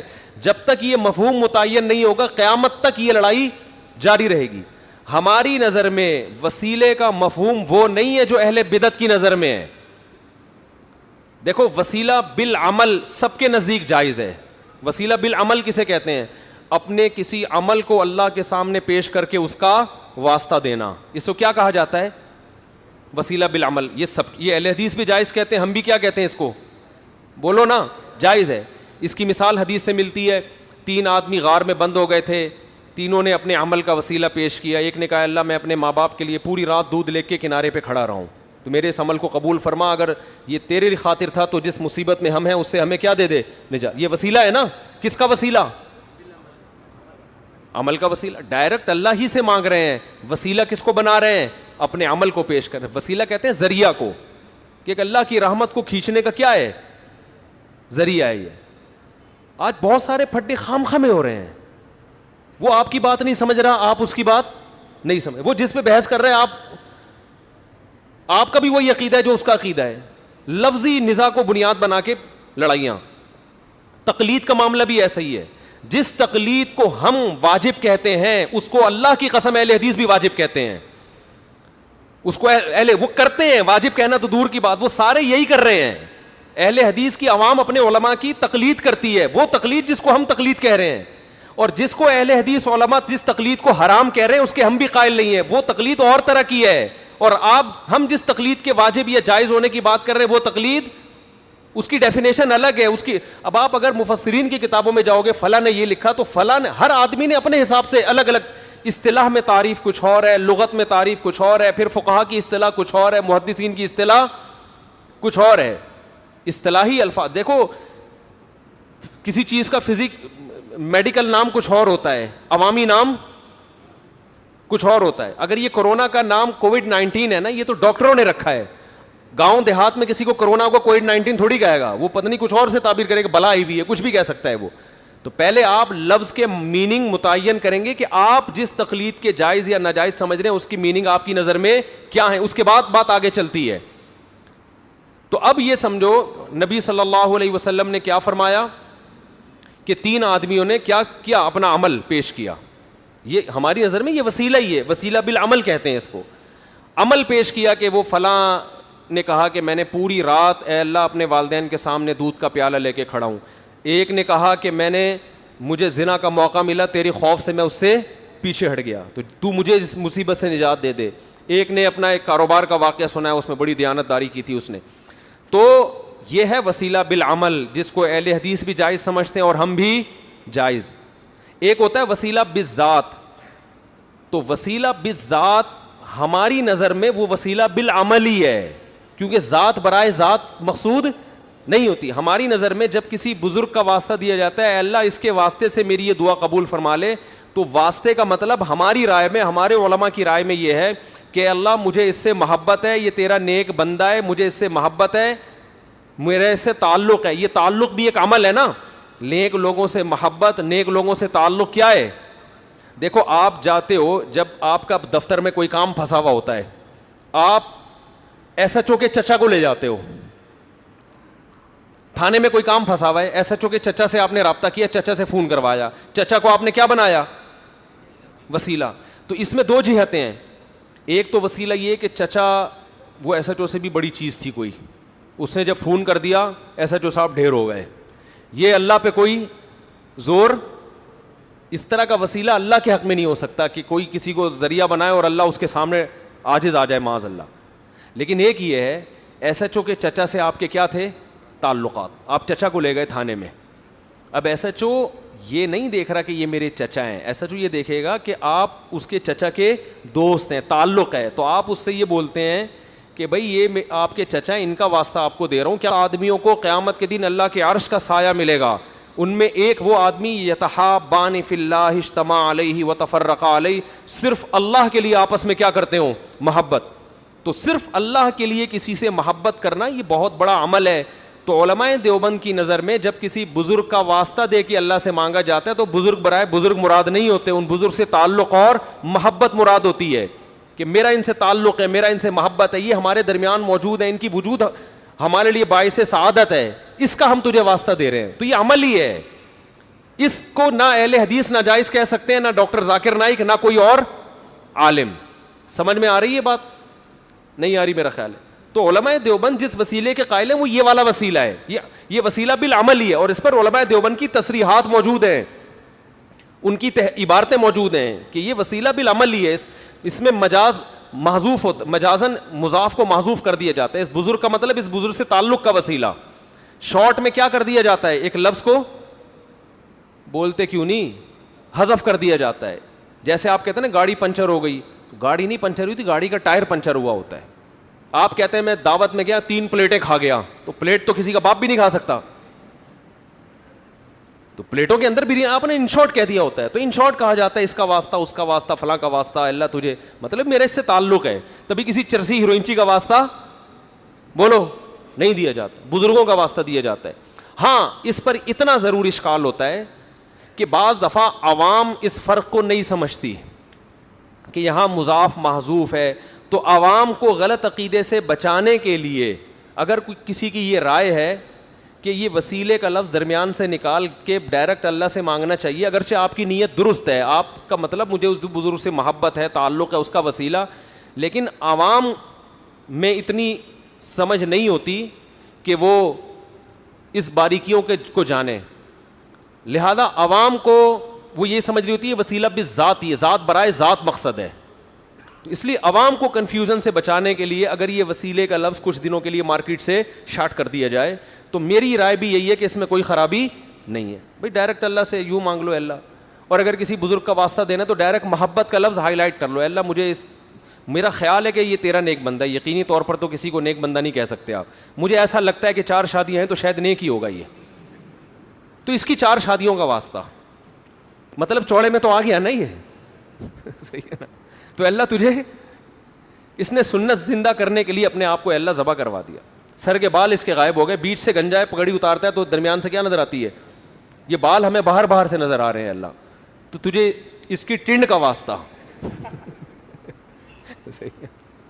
تو یہ جو مضاف ہے نا, جو محذوف ہے, اس کو ہائی لائٹ کر دے آدمی یا ڈائریکٹ بول دے تاکہ کوئی بدعتی آدمی کو تائید نہ ملے. تو یہ میری ایک رائے ہے, لیکن یہ بھی قرآن و حدیث نہیں ہے. رائے کا اختلاف کا پورا حق ہوتا ہے. دوسرا کہہ سکتا ہے کہ بھائی مجھے آپ کی رائے سے اتفاق نہیں ہے, نہ کوئی اس سے شرک پھیل رہا ہے, کچھ بھی نہیں ہو رہا, خام ایک چیز کو بنا لیا, تو چلو چلتا ہے پھر, وہ بھی ٹھیک ہے, یہ بھی ٹھیک. تو یہ جو وسیلے کے لفظ پہ اتنی بحثیں چل رہی ہیں, یہ وسیلے کے لفظ کا مفہوم پہلے متعین کرو کہ تمہاری رائے میں وسیلہ کسے کہتے ہیں, ہماری رائے میں وسیلہ کسے کہتے ہیں. تقلید کی ڈیفینیشن ابن قیم نے الگ کی ہے, ابن تیمیہ نے الگ کی ہے, علامہ سرفراز خان صفدر صاحب نے الگ کی ہے, حضرت فلاں نے الگ کی ہے. وہ ہر ایک الگ الگ حکم بیان کر رہا ہے, سمجھتے ہو؟ تو پہلے آپ بتاؤ آپ کی نظر میں کیا اس کا تصور ہے, ہم اس پہ بحث کریں گے کہ یہ جائز ہے یا ناجائز. تبھی حافظ صدیق رضا نے کہا نا کہ تقلید کہتے ہیں بلا دلیل کسی کی بات کو ماننا. تو میں نے کہا تو بہت سارے تابعین نے صحابہ کی باتوں کو بلا دلیل مانا ہے. اس پہ فوراً وہ ہمارے مشہور زمانہ نے کلپ بنا لیا کہ وہ صحابہ تھے اور تم کیا ہو, تم تو کوئی دیوبندی ہے, تو کوئی بریلوی ہے, تو کوئی فلانا ہے, تو کوئی ڈمکانا. تو بات جو چل رہی ہے اس کو موضوع سے ہٹا دیا. ہماری بات آپس کی بحث ہو رہی ہے, ہم تقلید کی کو ڈیفائن کر رہے ہیں, تم درمیان میں بلا وجہ تمہیں کون پوچھ رہا ہے, تم سے پوچھا کسی نے؟ وہ خام میں بیٹھ کے اپنا ایک وہ ایفیشنسی جھاڑنے کی کوشش کی ہے. تو یہاں بھی یہی مسئلہ ہے کہ یہ جو انہوں نے سوال پوچھا ہے نا, ایک طبقہ ڈائریکٹ اللہ سے مانگنے کا منکر ہے, یہ عقیدہ غلط ہے یا درست؟ تو اللہ سے ڈائریکٹ ہی مانگا, اگر وسیلہ بھی ہونا تو وہ بھی ڈائریکٹ اللہ ہی سے مانگا جاتا ہے. جو لوگ اپنے عمل کا وسیلہ پیش کر رہے تھے وہ بھی ڈائریکٹ کس سے مانگ رہے تھے؟ اللہ سے مانگ رہے تھے. عمل کو ذریعہ بنا رہے ہیں اللہ کی رحمت کو متوجہ کرنے کا. تو محبت بھی ایک عمل ہے. جب کسی بزرگ کا واسطہ دیا جاتا ہے تو اللہ ہی سے ڈائریکٹ مانگا جا رہا ہے, ان بزرگ سے یا صحابہ سے یا تابعین سے یا اہل بیت سے. جیسے عبداللہ بن عباس کا واسطہ دیا بعض صحابہ نے, تو یہ اہل بیت سے کہ ہمیں بھی ان سے محبت ہے, یہ ہمارے درمیان موجود ہے, ان کا خیال کر لے اللہ تو یہ محبت کا یہ نبی سے بھی جائز ہے, نبی کا وسیلہ کہ ہم ان کے امتی ہیں, اللہ تو ان کے واسطے سے. تیری جو کرم محمد صلی اللہ علیہ وسلم اور ان کے امتیوں پر ہوا ہے وہ باقی بنی اسرائیل پر نہیں ہوا, تو محمد صلی اللہ علیہ وسلم کا واسطہ دے رہے ہیں کہ ہم ان کے امتی ہیں. تو امتی ہونا یہ بھی ایک عمل ہے, اگرچہ غیر اختیاری عمل ہے, یہ اللہ کی طرف سے ہمارا, لیکن ہمارا کوئی دخل نہیں ہے نا, لیکن ہو تو گیا نا. ایمان کا واسطہ دیا جاتا ہے, اللہ تو نے جو ہمیں ایمان دیا اس کا واسطہ کہ تو ہمارے گناہ کو معاف کر دے. تو یہ ایمان اختیاری تھوڑی, ہمیں تو گاڈ گفٹڈ ایمان ملا ہے نا, ماں باپ کی وجہ سے ملا ایمان. تو عمل غیر اختیاری ہو یا اختیاری ہو اس کا وسیلہ دیا جا سکتا ہے. لیکن میری رائے یہی ہے کہ جو صحابہ میں عام طور پہ دعا مانگنے کا رواج تھا تو اسی کو زیادہ فوکس کرنا چاہیے. ایسا لفظ درمیان میں کیوں لے کر آ رہے ہو جس کے مطلب بیان کرنے پڑیں.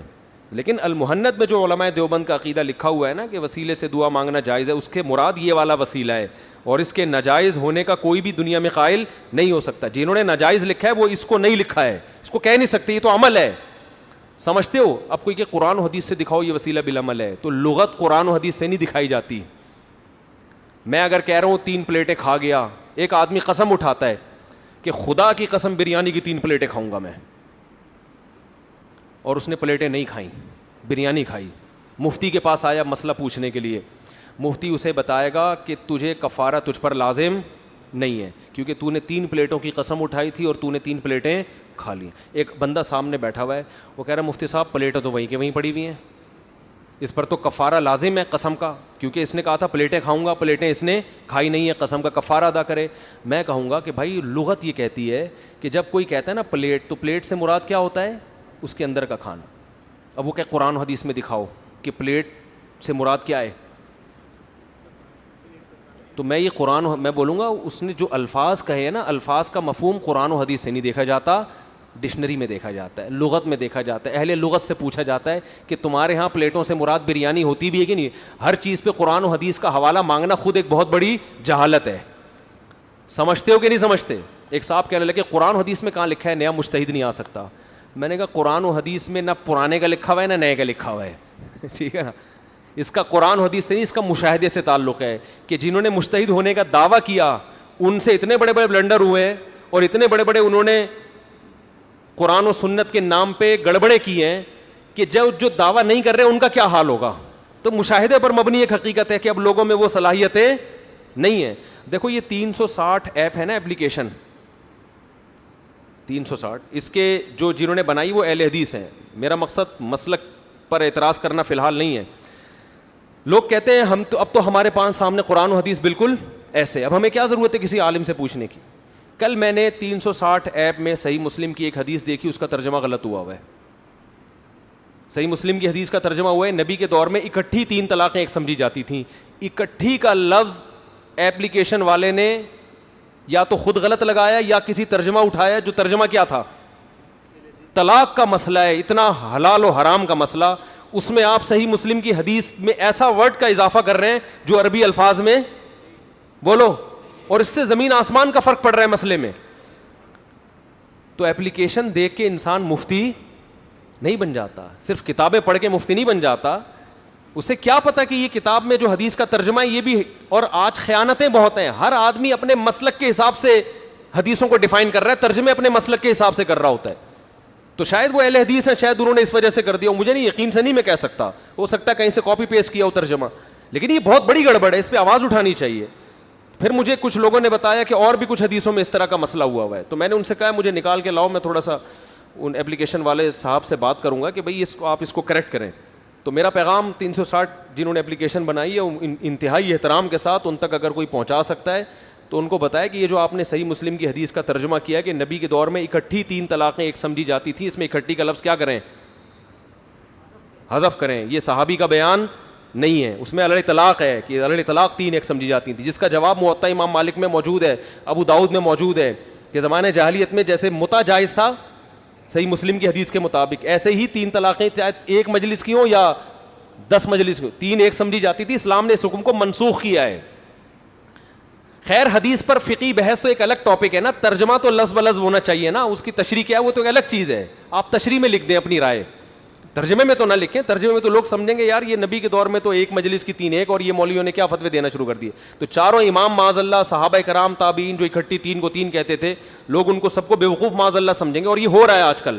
چند حدیثوں کے نمبر ترجمے یاد کر کے اسلاف سے اعتماد کیا ہو رہا ہے, ختم ہو رہا ہے. تو یہ گڑبڑیں ہو رہی ہیں. تو یہ دور فتنوں کا دور ہے, علمیت نہیں ہے, لکیر کی فقیری کا دور ہے, مسلک پرستی کا دور ہے.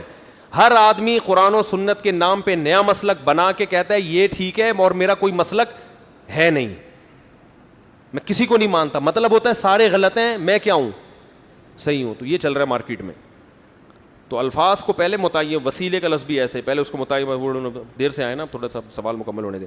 ایک عالم سے سنا ہے کہ حدیث میں ہے کہ دین پہلے اجنبی تھا, آخر زمانے میں پھر سے اسی طرح اجنبی بن جائے گا, اور اس پر عمل کرنے والے بھی اجنبی ہوں گے, نہ کہ وہ لوگ ہوں گے جن کا دنیا میں چرچا ہوگا, جو دنیا میں مشہور ہو گئے. اور پھر یہی اجنبی لوگ دین اسلام کو پھر سے دوبارہ صحیح کر کے اس میں جو غلطیاں شامل کر دی گئی تھیں اس کو ختم کریں گے اور صحیح دین امت میں پیش کریں گے. اس سے مراد کون لوگ ہیں, کیسے پہچانیں؟ حدیث میں آتا ہے بدا الاسلام غریبا وسیعود غریبا فطوبى للغرباء. اسلام جیسے دنیا میں اجنبی تھا, ایک وقت آئے گا دوبارہ کیا بن جائے گا. ابھی تو متعارف ہے نا اسلام, تو وہ وقت ابھی آیا نہیں ہے, اس لیے کہ ابھی اسلام کا انٹروڈکشن پوری دنیا میں بولو ہے. مسلمانوں کا حج کیا ہوتا ہے, عمرہ کیا ہوتا ہے, نمازیں, مسجدیں بھری ہوئی ہیں. تو قرب قیامت جب بہت قریب ہوگی تو پھر اسلام آہستہ آہستہ دنیا سے ختم ہو جائے گا. تو ان اجنبی جو تھوڑے سے رہ جائیں گے ان کے لیے نبی صلی اللہ علیہ وسلم نے خوشخبریاں سنائی. اس حدیث کی بنیاد پر اہل حدیث کے ایک فرقہ بنا, انہوں نے جمعیت غرباء اہل حدیث نام رکھ لیا اپنا, کہ وہ جو اسلام جب آخر عمر میں آخر زمانے میں تھوڑا سا رہ جائے گا, غریب لوگ, غریب عربی میں اجنبی کو کہتے ہیں, فقیر کو نہیں کہتے. اردو میں غریب کہتے ہیں غریب آدمی, عربی میں غریب اس کو نہیں کہتے. اردو میں جسے غریب کہتے ہیں عربی میں اس کو مسکین اور فقیر کہتے ہیں, عربی میں غریب کہتے ہیں اجنبی, اچھمبا. تو انہوں نے کیا کیا, انہوں نے کہا قیامت چونکہ قریب ہے اور اسلام بالکل اجنبی ہوگا, تو اجنبی تو ہوا نہیں ہے, یہ تو بہت سارے لوگ ہیں جن کو سب دنیا جانتی ہے. تو ایک تنظیم بنائی, اس کا نام رکھا جمعیت غرباء اہل حدیث, غریب بالکل اجنبی. پھر ایسا اسلام مارکیٹ میں لے کر آئے ہیں جو باقی اہل حدیثوں کی بھی سمجھ میں بولو نہیں آ رہا. وہ اجنبی ہیں, وہ اس بیس پہ کہتے ہیں ہم حق پر ہیں کیونکہ ہم اجنبی ہیں. تو حدیث میں تو یہ آ رہا ہے. تو ہر آدمی حدیث پیش کرنے میں فنٹر ہے, تفقع بصیرت سے دماغ. وہ اہل حدیث بھی کہہ رہے ہیں کیا آ گیا یہ ٹھیک ہے, یہ کون ہو گئے. تو فرقے در فرقوں میں سے فرقیاں نکل رہی ہیں, فرقوں میں سے فرقیاں نکل رہی ہیں, اللہ ہی بچائے گا. تو وہ اسلام تو متعارف نہیں رہے گا, وہ قرب قیامت میں ہوگا. حدیث میں آتا ہے قیامت میں ان لوگوں پر آئے گی کہ ایک آدمی بھی اللہ کا نام لینے والا نہیں ہوگا. ابھی تو اللہ اللہ بہت لوگ کر رہے ہیں الحمدللہ, دیکھو تکبیرات تشریق میں کیسی تکبیریں گونجتی ہیں, اللہ اکبر اللہ اکبر. میرے بھائی نے طلاق شدہ عورت سے شادی کی, اس عورت کو پہلے والے شوہر سے ایک بیٹی ہے, اس سے میری شادی ہو سکتی ہے؟ جی ہو سکتی ہے. ابھی سے فکر لگی ہوئی ہے کیونکہ وہ آپ کی سکی بھتیجی نہیں ہے. کرونا ویکسین کے بارے میں آپ کی کیا رائے؟ ضرور لگوانی چاہیے, حماقت ہے یہ, پوری دنیا لگوا رہی ہے, کوشش میں لگی ہوئی, ہم لوگ وہی اپنی وہی روش پہ ڈھیٹ بن کے نا کہ میں نہیں لگواؤں گا. لگوا لو تاکہ پوری دنیا دیکھو. مشترک ٹاسک جو ہوتی ہے نا اس میں غیر مسلم سب کو مل جل کے, اگر آپ کے پڑوس میں کوئی غیر مسلم رہتا ہے, کوئی یہودی رہتا ہے, ادھر عیسائی رہتا ہے, اور گلی محلے کی صفائی کی بات آئے تو سب مل کے چندہ کر کے اکٹھا صفائی کریں گے نا. آپ کہیں چونکہ یہودی چندہ دے رہا ہے, اس میں عیسائی گٹر صاف کروا رہا ہے, میں نہیں کروں گا, یہ ان کا ہیڈیک ہے. میرا بھائی ابھی یہ گلی سب کی مشترکہ ہے, تو یہ زمین سب کی ہے. سخر لکم, اللہ نے سب کے لیے بنائی ہے, غیر مسلم بھی اور مسلم بھی. آخرت ہے, جنت مسلمانوں کے لیے ہوگی, اس میں آپ ویکسین نہ لگوائیں, اس میں آپ کو ضرورت بھی نہیں ہوگی ویکسین کی. یہاں سب نے مل جل کے رہنا ہے, تو جو مشترکہ مفاد ہوتے ہیں سب کے, اس میں سب کو مشترک ہو کے اس کے خلاف کام کرنا ہوتا ہے. اب یہ کرونا اگر کسی ایک مسلمان کو رہ گیا نا, اسی ایک مسلمان سے پوری دنیا میں دوبارہ پھیلے. خیریت سے وہی ماشاء اللہ, یہ وہ کیا نام ہے, فن. میں نے ان سے پوچھا کہ آپ نے اپنے چینل کا نام فن کیوں رکھا؟ میرا خیال تھا کوئی انگلش کا ورڈ ہوگا, فن کچھ ہوگا, کوئی آکسفورڈ یونیورسٹی سے کچھ الگ سے لے کر آئے ہوں گے. انہوں نے کہا ہمارے یہاں بچہ نورانی قاعدہ یاد کر رہا تھا, فن, فادو زبر فن, فادو زیر فن, فادو پیش فن, تو وہاں سے لفظ لگا. دیکھو بچوں کو نورانی قاعدہ پڑھانے کا کتنا فائدہ ہو گیا. یہ دنیاوی فائدہ ہے, آخرت کے الگ فائدے ہیں. تو پوری دنیا کی ایک ٹاسک پہ جمع ہوئے ہیں نا سب. اب کرونا مسلم اور غیر مسلم کے فرق کو نہیں دیکھتا, ایک آدمی کو بھی باقی رہ گیا اسی سے دوبارہ پھیلے گا. تو اس لیے پوری دنیا مل کے کہہ رہی ہے ابے بھائی یہ تم ٹھیک ہے کلمہ پڑھتے ہو, تم مسلمان ہو, لیکن ابھی کرونا سے مرواؤ تو نہیں نا ہمیں. آخرت پہ وہ یقین نہیں رکھتے لیکن موت سے تو ڈرتے ہیں نا. تو یہ سب کا مشترکہ مسئلہ ہے. تو سب کو اس میں اگر آپ الگ 1.5 اینٹ کی مسجد بنائیں گے الگ, تو آپ بدنام ہو جائیں گے. لوگ کہیں گے دیکھو یہ مسلمان ہر چیز میں کیا کباب میں ہڈی بنتے ہیں. تو ہمیں ان سے زیادہ بڑھ چڑھ کے اس میں حصہ لینا چاہیے کہ ہم انسانیت کے آپ سے زیادہ خیر خواہ ہیں. تو اگر آپ اس کو دنیا سے ختم کرنا چاہتے ہیں تو ہم پہلے ختم کرنے, کیونکہ ہمارا مذہب تو سکھاتا ہی ہے. مذہب تو ہمیں بتا رہا ہے کہ ایک درخت لگانے کا یہ فائدہ ہے کہ اس سے جانور بھی کھائیں گے تو تمہیں ثواب ملے گا, تو انسانوں کی جانیں بچانے سے نہیں ملے گا ثواب. تو اس لیے خام اور یہ تحقیقات چھوڑ دیں, یہ جو یوٹیوب اور فیس بک پہ آ رہی ہیں, وہ کورونا لگا کے 2 سال کے اندر بندہ مر جائے گا, لگاؤ میگنیٹ چپک رہا ہے یہاں پہ. ہم نے تو ویکسین لگائی ہے, ہمیں تو اب تک کل ایک بندہ چابیاں لگا رہا ہے نا میرے یوں کر کے, کل کی بات ہے, اور ہمارا گارڈ وہ یوں چابی لگا رہا ہے. میں نے کہا کیا ہو گیا؟ کہہ رہے میں چیک کر رہا ہوں چپک رہا ہے کہ نہیں چپک رہا. تو جی حساب کتاب ہے, یہ سب ٹوپی ڈرامے ہوتے ہیں, بہت کچھ آتا ہے. ڈاکٹر جو ہے نا جو کہہ رہے ہیں, آپ کہہ سکتے ہیں کہ وہ تحقیق بھی تو ڈاکٹر کی آئی تھی جس نے کہا تھا 2 سال میں مرو گے. دیکھو جیسے پورے علماء ایک طرف, غامدی صاحب بولو ایک طرف, تو ایسے ہی ڈاکٹروں میں بھی اس ٹائپ کے غیر مقلد ہوتے ہیں, نئے محقق ہوتے ہیں. پوری دنیا کے ڈاکٹر ایک طرف کہہ رہے ہوتے ہیں, یہ کچھ نئی چیز مارکیٹ میں لا رہے ہوتے ہیں. تو دیکھو جو باقی کیا کہہ رہے ہیں, سارے ڈاکٹر ایک طرف ہیں, 2-4 آ کے وہ کچھ کر رہے ہیں. تو یہ کھوپڑی اس کی گھومی ہوئی, اب سب کی کھوپڑیاں نہیں گھومی ہوئی ہوتی, ورنہ دنیا کا نظام خراب ہو جائے گا, سارے پاگل ہو جائیں. اگر دنیا میں زیادہ تر لوگ عقل مند ہی ہوتے ہیں, تھوڑے سے کیا ہوتے ہیں, پاگل ہوتے ہیں. اگر تھوڑے سے عقل مند ہو گئے, سارے پاگل ہو گئے, تو وہ قصہ ہو جائے گا کہ وہ ایک آدمی وزیر نے جو ہے نا بادشاہ کو بتایا, کسی کو خواب آیا ہوگا کہ بارش ہونے والی ہے اور اس میں ایک پانی برسے گا, جو بھی اس پانی کو پیے گا پاگل ہو جائے گا. فن والے سمجھ رہے ہیں, جو بھی اس پانی کو پیے گا کیا ہو جائے گا, بولو نا, پاگل ہو جائے گا. اب کیا مسئلہ ہوا ہے, بادشاہ پریشان, یار یہ تو بڑا مسئلہ ہو گیا, تو سارے پاگل ہو جائیں گے. تو وزیر سے بولا کہ اب تو ہی بتا کیا کرنا ہے. وزیر نے کہا ہم ایک اتنا بڑا ٹینک اپنے لیے بناتے ہیں جس میں پانی اسٹور کرتے ہیں, جو ہمارے جب تک ہم زندہ رہیں وہ ہمارے لیے چلے. ساری عوام پاگل ہو جائے, کوئی اتنا بڑا مسئلہ نہیں ہے, ہم دونوں تو کم از کم بچے رہیں گے. ٹینک بنوایا گیا بادشاہ اور وزیر کے لیے, بہت بڑا ٹینک بنایا اور اس کو اسٹور کیا گیا. انہوں نے اپنے لیے سیو کر لیا. بارش ہوئی, ساری عوام پانی پی کے کیا ہو گئی, پاگل. اب جب سارے پاگل ہو گئے تو وہ تو سارے ایک جیسے ہو گئے, ان کو بادشاہ وزیر پاگل لگنے لگے کیونکہ بادشاہ وزیر ذرا ڈفرینٹ قسم کے باتیں کرتے تھے اور وہ سارے پاگل. تو سارے پاگل ہو گئے. انہوں نے بولا یار یہ کیا نظام ہے, یہ تو بڑا مسئلہ. اب انہوں نے بادشاہ اور وزیر کے خلاف جلوس نکالنا شروع کر دیا. بادشاہ وزیر پاگل ہیں, ان کو سلطنت سے باہر نکالو, ان کو کیا کرو, باہر نکالو. اب بادشاہ پریشان ہوا, یار یہ تو لینے کے دینے پڑ گئے. اچھا وہ سب پاگل کو تو پاگل اپنے جیسا لگتا ہے نا, عقل مند اس کو پاگل لگ رہا ہوتا ہے.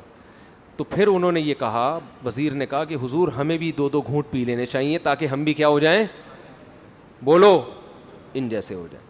تو یہ میں اس لیے بتا رہا ہوں کہ دیکھو یہ قصے کہانیوں میں تو ایسا ممکن ہے, لیکن عملاً ایسا ممکن نہیں ہے. عملاً یہ ہوتا ہے کہ 2 آدمی پاگل ہو جائیں, باقی سارے کیا ہوں, صحیح ہوں, پھر نظام چلے گا. ایسا نہیں ہو سکتا کہ 2 صحیح ہوں سارے پاگل, تو پھر وہی حشر ہوگا جو ان کا ہوا, حکومت ختم. تو سارے ڈاکٹر پاگل ہو جائیں. 4 آدمی جو آپ کے پیج پہ جنہوں نے اپنا لنک شیئر کیا ہوا ہے, ایک لندن میں بیٹھا ہوا ہے, ایک امریکہ میں بیٹھا ہوا ہے, اور وہ ایسی رپورٹ پیش کر رہا ہے, اور آپ کو رپورٹیں پڑھنا بھی نہیں آتی. آپ تو اپنے گردے کی پتھری کی رپورٹ نہیں پڑھ سکتے. تو وہ کیا اتنی تحقیقات آپ ویکسین کے بارے میں جا کے ڈاکٹر سے پوچھو محلے کے, وہ بولے کہ اس کو کاغذ کو بکری کو کھلا دے, ٹھیک ہے نا, بکری کے کام آ جائے. تو ایسی تحقیقات ہوتی ہیں, نہیں آیا کرو ان چیزوں میں. جو ساری دنیا کے ڈاکٹر کہہ رہے ہیں وہ صحیح بات ہے, جو 2-4 کہہ رہے ہیں وہ کیا ہیں. جیسے اگر آپ غامدی کی باتوں پر ایمان لے آؤ تو آپ کو لگے گا کہ 4 آدمی جنت میں جائیں گے, باقی سارے کہاں جائیں گے, جہنم میں جائیں گے. تو اتنی چھوٹی اللہ کی جنت نہیں ہے. جمہور علماء جو کہہ رہے ہیں وہ کیا کہہ رہے ہیں, وہ صحیح کہہ رہے ہیں. حضرت عیسیٰ علیہ السلام زندہ ہیں, پردے کے حکام ہیں, وغیرہ وغیرہ جو بھی اختلافات ہیں. تو یہ ویکسین کے بارے میں میری وہی رائے ہے جو سارے ڈاکٹروں کی رائے ہے, اور میری اس لیے ہے کہ ڈاکٹروں کی ہے. اس بارے میں ڈاکٹروں کی تقلید کر رہا ہوں, کیونکہ ویکسین کی ہمیں نہیں پتہ, کس کو پتہ ہے. تو ایک عامی آدمی پر واجب ہے کہ وہ اس فیلڈ میں اگر ماہر نہیں ہے تو وہ پڑھے لکھے کی کیا کرے گا, تقلید.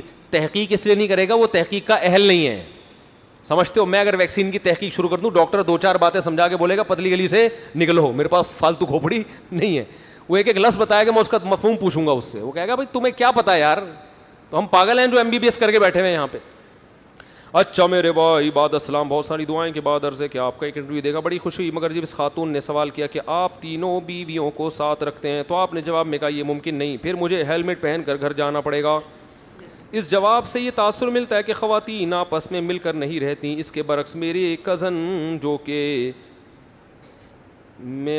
فورس میں اچھے عہدے پر ہے, ان کی 2 زوجہ ایک ہی گھر میں بڑے اچھے طریقے سے رہتی ہیں. وہ خود رہتی ہیں, وہ خود گھر سے باہر رہتے ہوں گے, اور یہ محسوس ہوتا ہے کہ دونوں بہنیں ہیں. محسوس کسی کو کوئی بھی چیز کسی بھی وقت ہو سکتی ہے.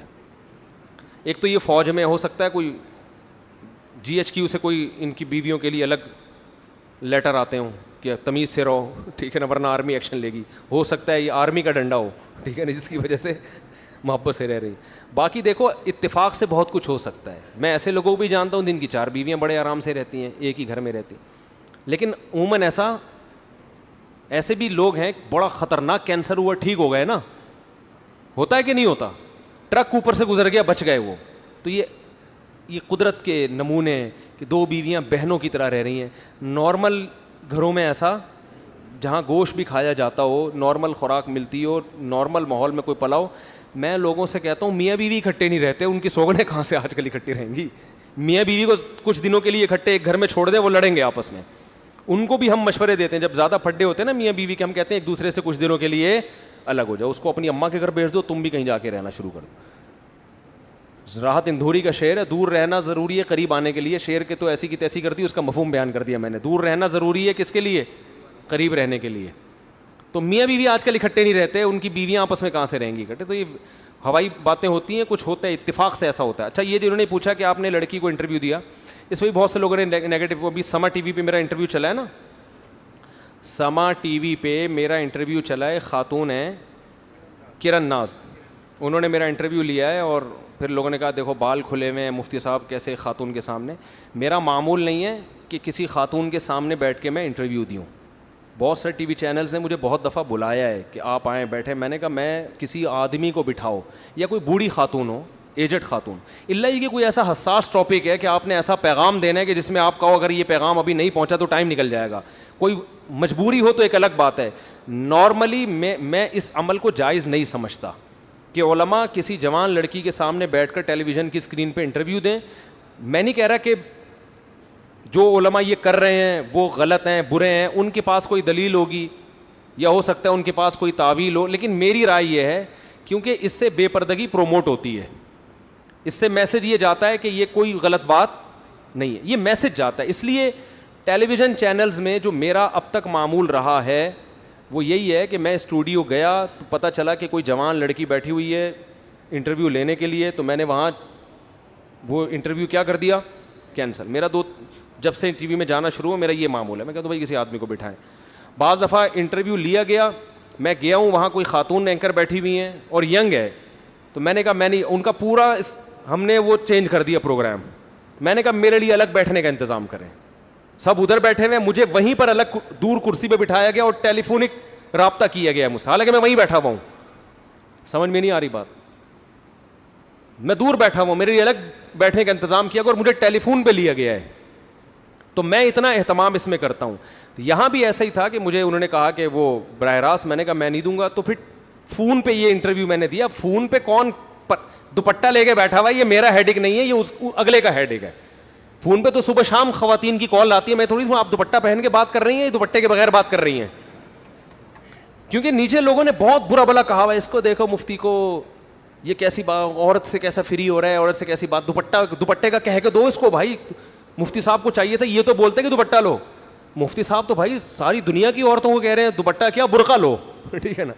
تو اس میں کرن ناز ہو یا کوئی بھی ہو, سب آ رہے ہیں اس میں, تو ہم تو ساری دنیا کی عورتوں کو کہہ رہے ہیں. اب کوئی خاتون مجھ سے کال پہ بات کر رہی ہے, میں کہ دوپٹہ ہے کہ نہیں ہے, برقع لیا ہوا کہ نہیں لیا ہوا, تو یہ پھر زیادہ ہو جاتا ہے. تو میں نے ٹی وی والوں سے یہ کہا تھا کہ میں خاتون اینکر کے سامنے بیٹھ کے انٹرویو نہیں دوں گا. تو میرے سامنے کیمرہ مین تھا, کالے کلر کا تھا, کلر بھی یاد ہے, بڑی بڑی مونچھیں تھی اس کی, مجھے بدنظری کا اس میں کوئی عنصر نہیں تھا, سمجھ رہے ہو, نہ کوئی گناہ کی محفل تھی. اب وہ ان کا ہیڈک ہے سما ٹی وی والوں کا, وہ اینکر کو دوپٹہ پہنا ہے نہ پہنا ہے. ہم تو مشورہ یہ دیں گے بھائی دوپٹہ کیا, ہم تو کہنے برقع پہنا کے بٹھاؤ, بلکہ بٹھاؤ نہیں, آدمی کو بٹھاؤ یا کسی بوڑھی اینکر کو بٹھاؤ. لیکن یہ تو ان کا ہیڈک ہے نا, یہ ہمارا ہیڈک نہیں ہے. تو نیچے اتنے لوگوں نے نیگیٹو کمنٹس کیے, یہ دیکھو مفتی صاحب, یوں دیکھو مفتی صاحب. باقی یہ کہ وہ لوگ کہہ رہے ہیں کہ مفتی صاحب نے اس کو دوپٹے کی ترغیب کیوں نہیں دی. بھائی ہو سکتا ہے ہم نے دی ہو, یا ہو سکتا ہے ابھی نہ دی ہو, مصلحتاً بعد میں ہم دے دیں. فون کر کے میں کسی بھی وقت کہہ سکتا ہوں کہ محترمہ دوپٹہ لیا کریں, وہ کہیں گے بہت شکریہ, آپ کے بیانات ہم نے سنے ہوئے, دوپٹے کے بارے میں بھی اور برقعے کے بارے میں بھی. دوسری بات یہ کہ یہ جو میں انٹرویو بعض دفعہ دیتا ہوں یہ بہت حساس ٹاپک ہوتے ہیں. چینل ٹی وی ہمارا نہیں ہے, سمجھ رہے ہو, میڈیا جس کے پاس ہوتا ہے تو آپ اس کی پالیسیوں کے مطابق چلتے ہو.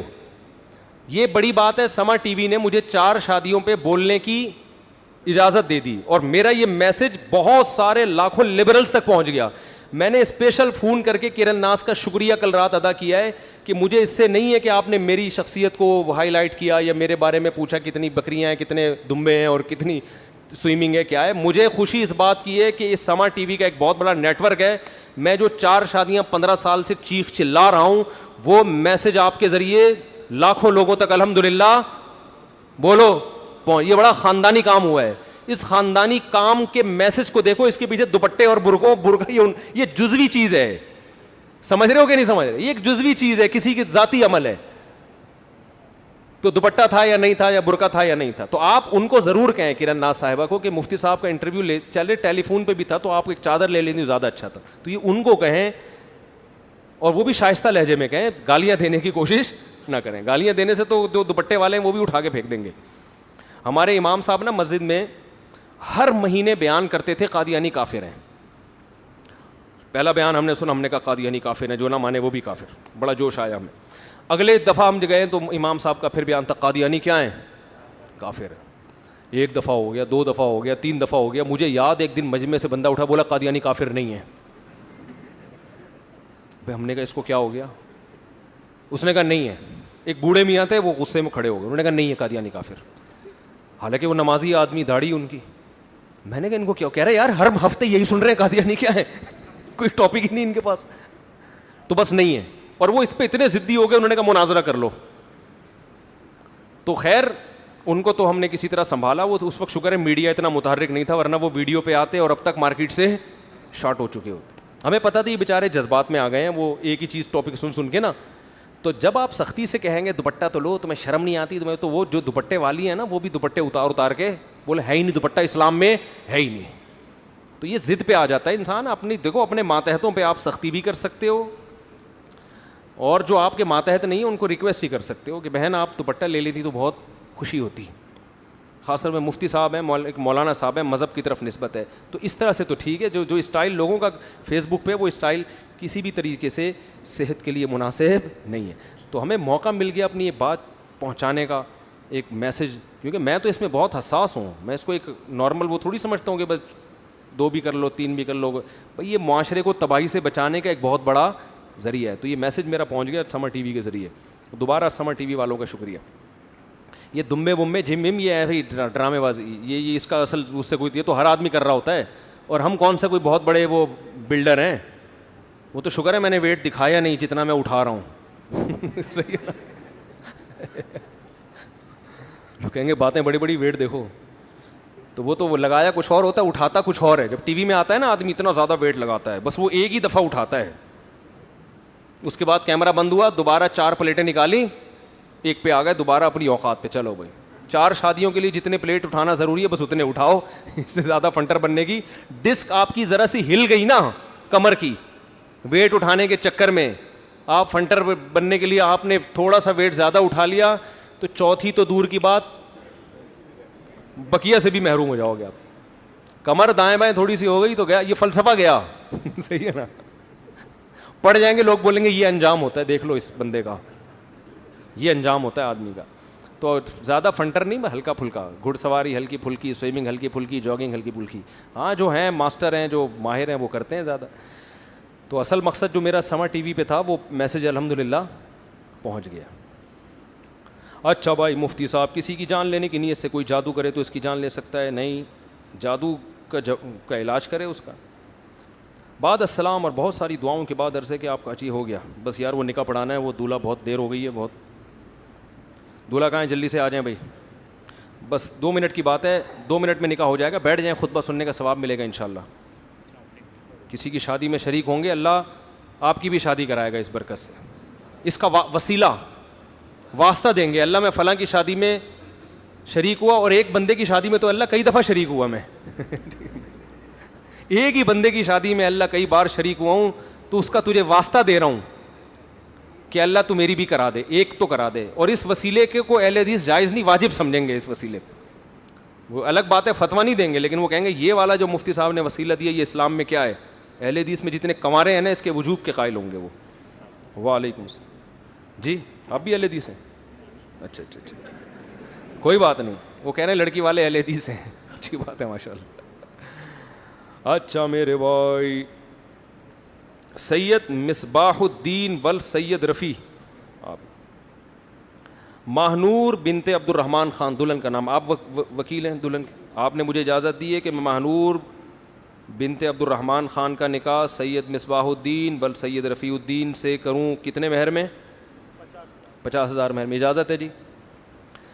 الحمد للہ نحمده ونستعینه ونستغفره ونؤمن به ونتوکل علیہ ونعوذ باللہ من شرور انفسنا ومن سیئات اعمالنا, من یهده اللہ فلا مضل له ومن یضلل فلا هادی له, ونشهد ان لا الہ الا اللہ وحدہ لا شریک له, ونشهد ان محمدا عبدہ ورسولہ صلی اللہ تعالی علیہ وعلی آلہ واصحابہ وبارک وسلم تسلیما کثیرا کثیرا.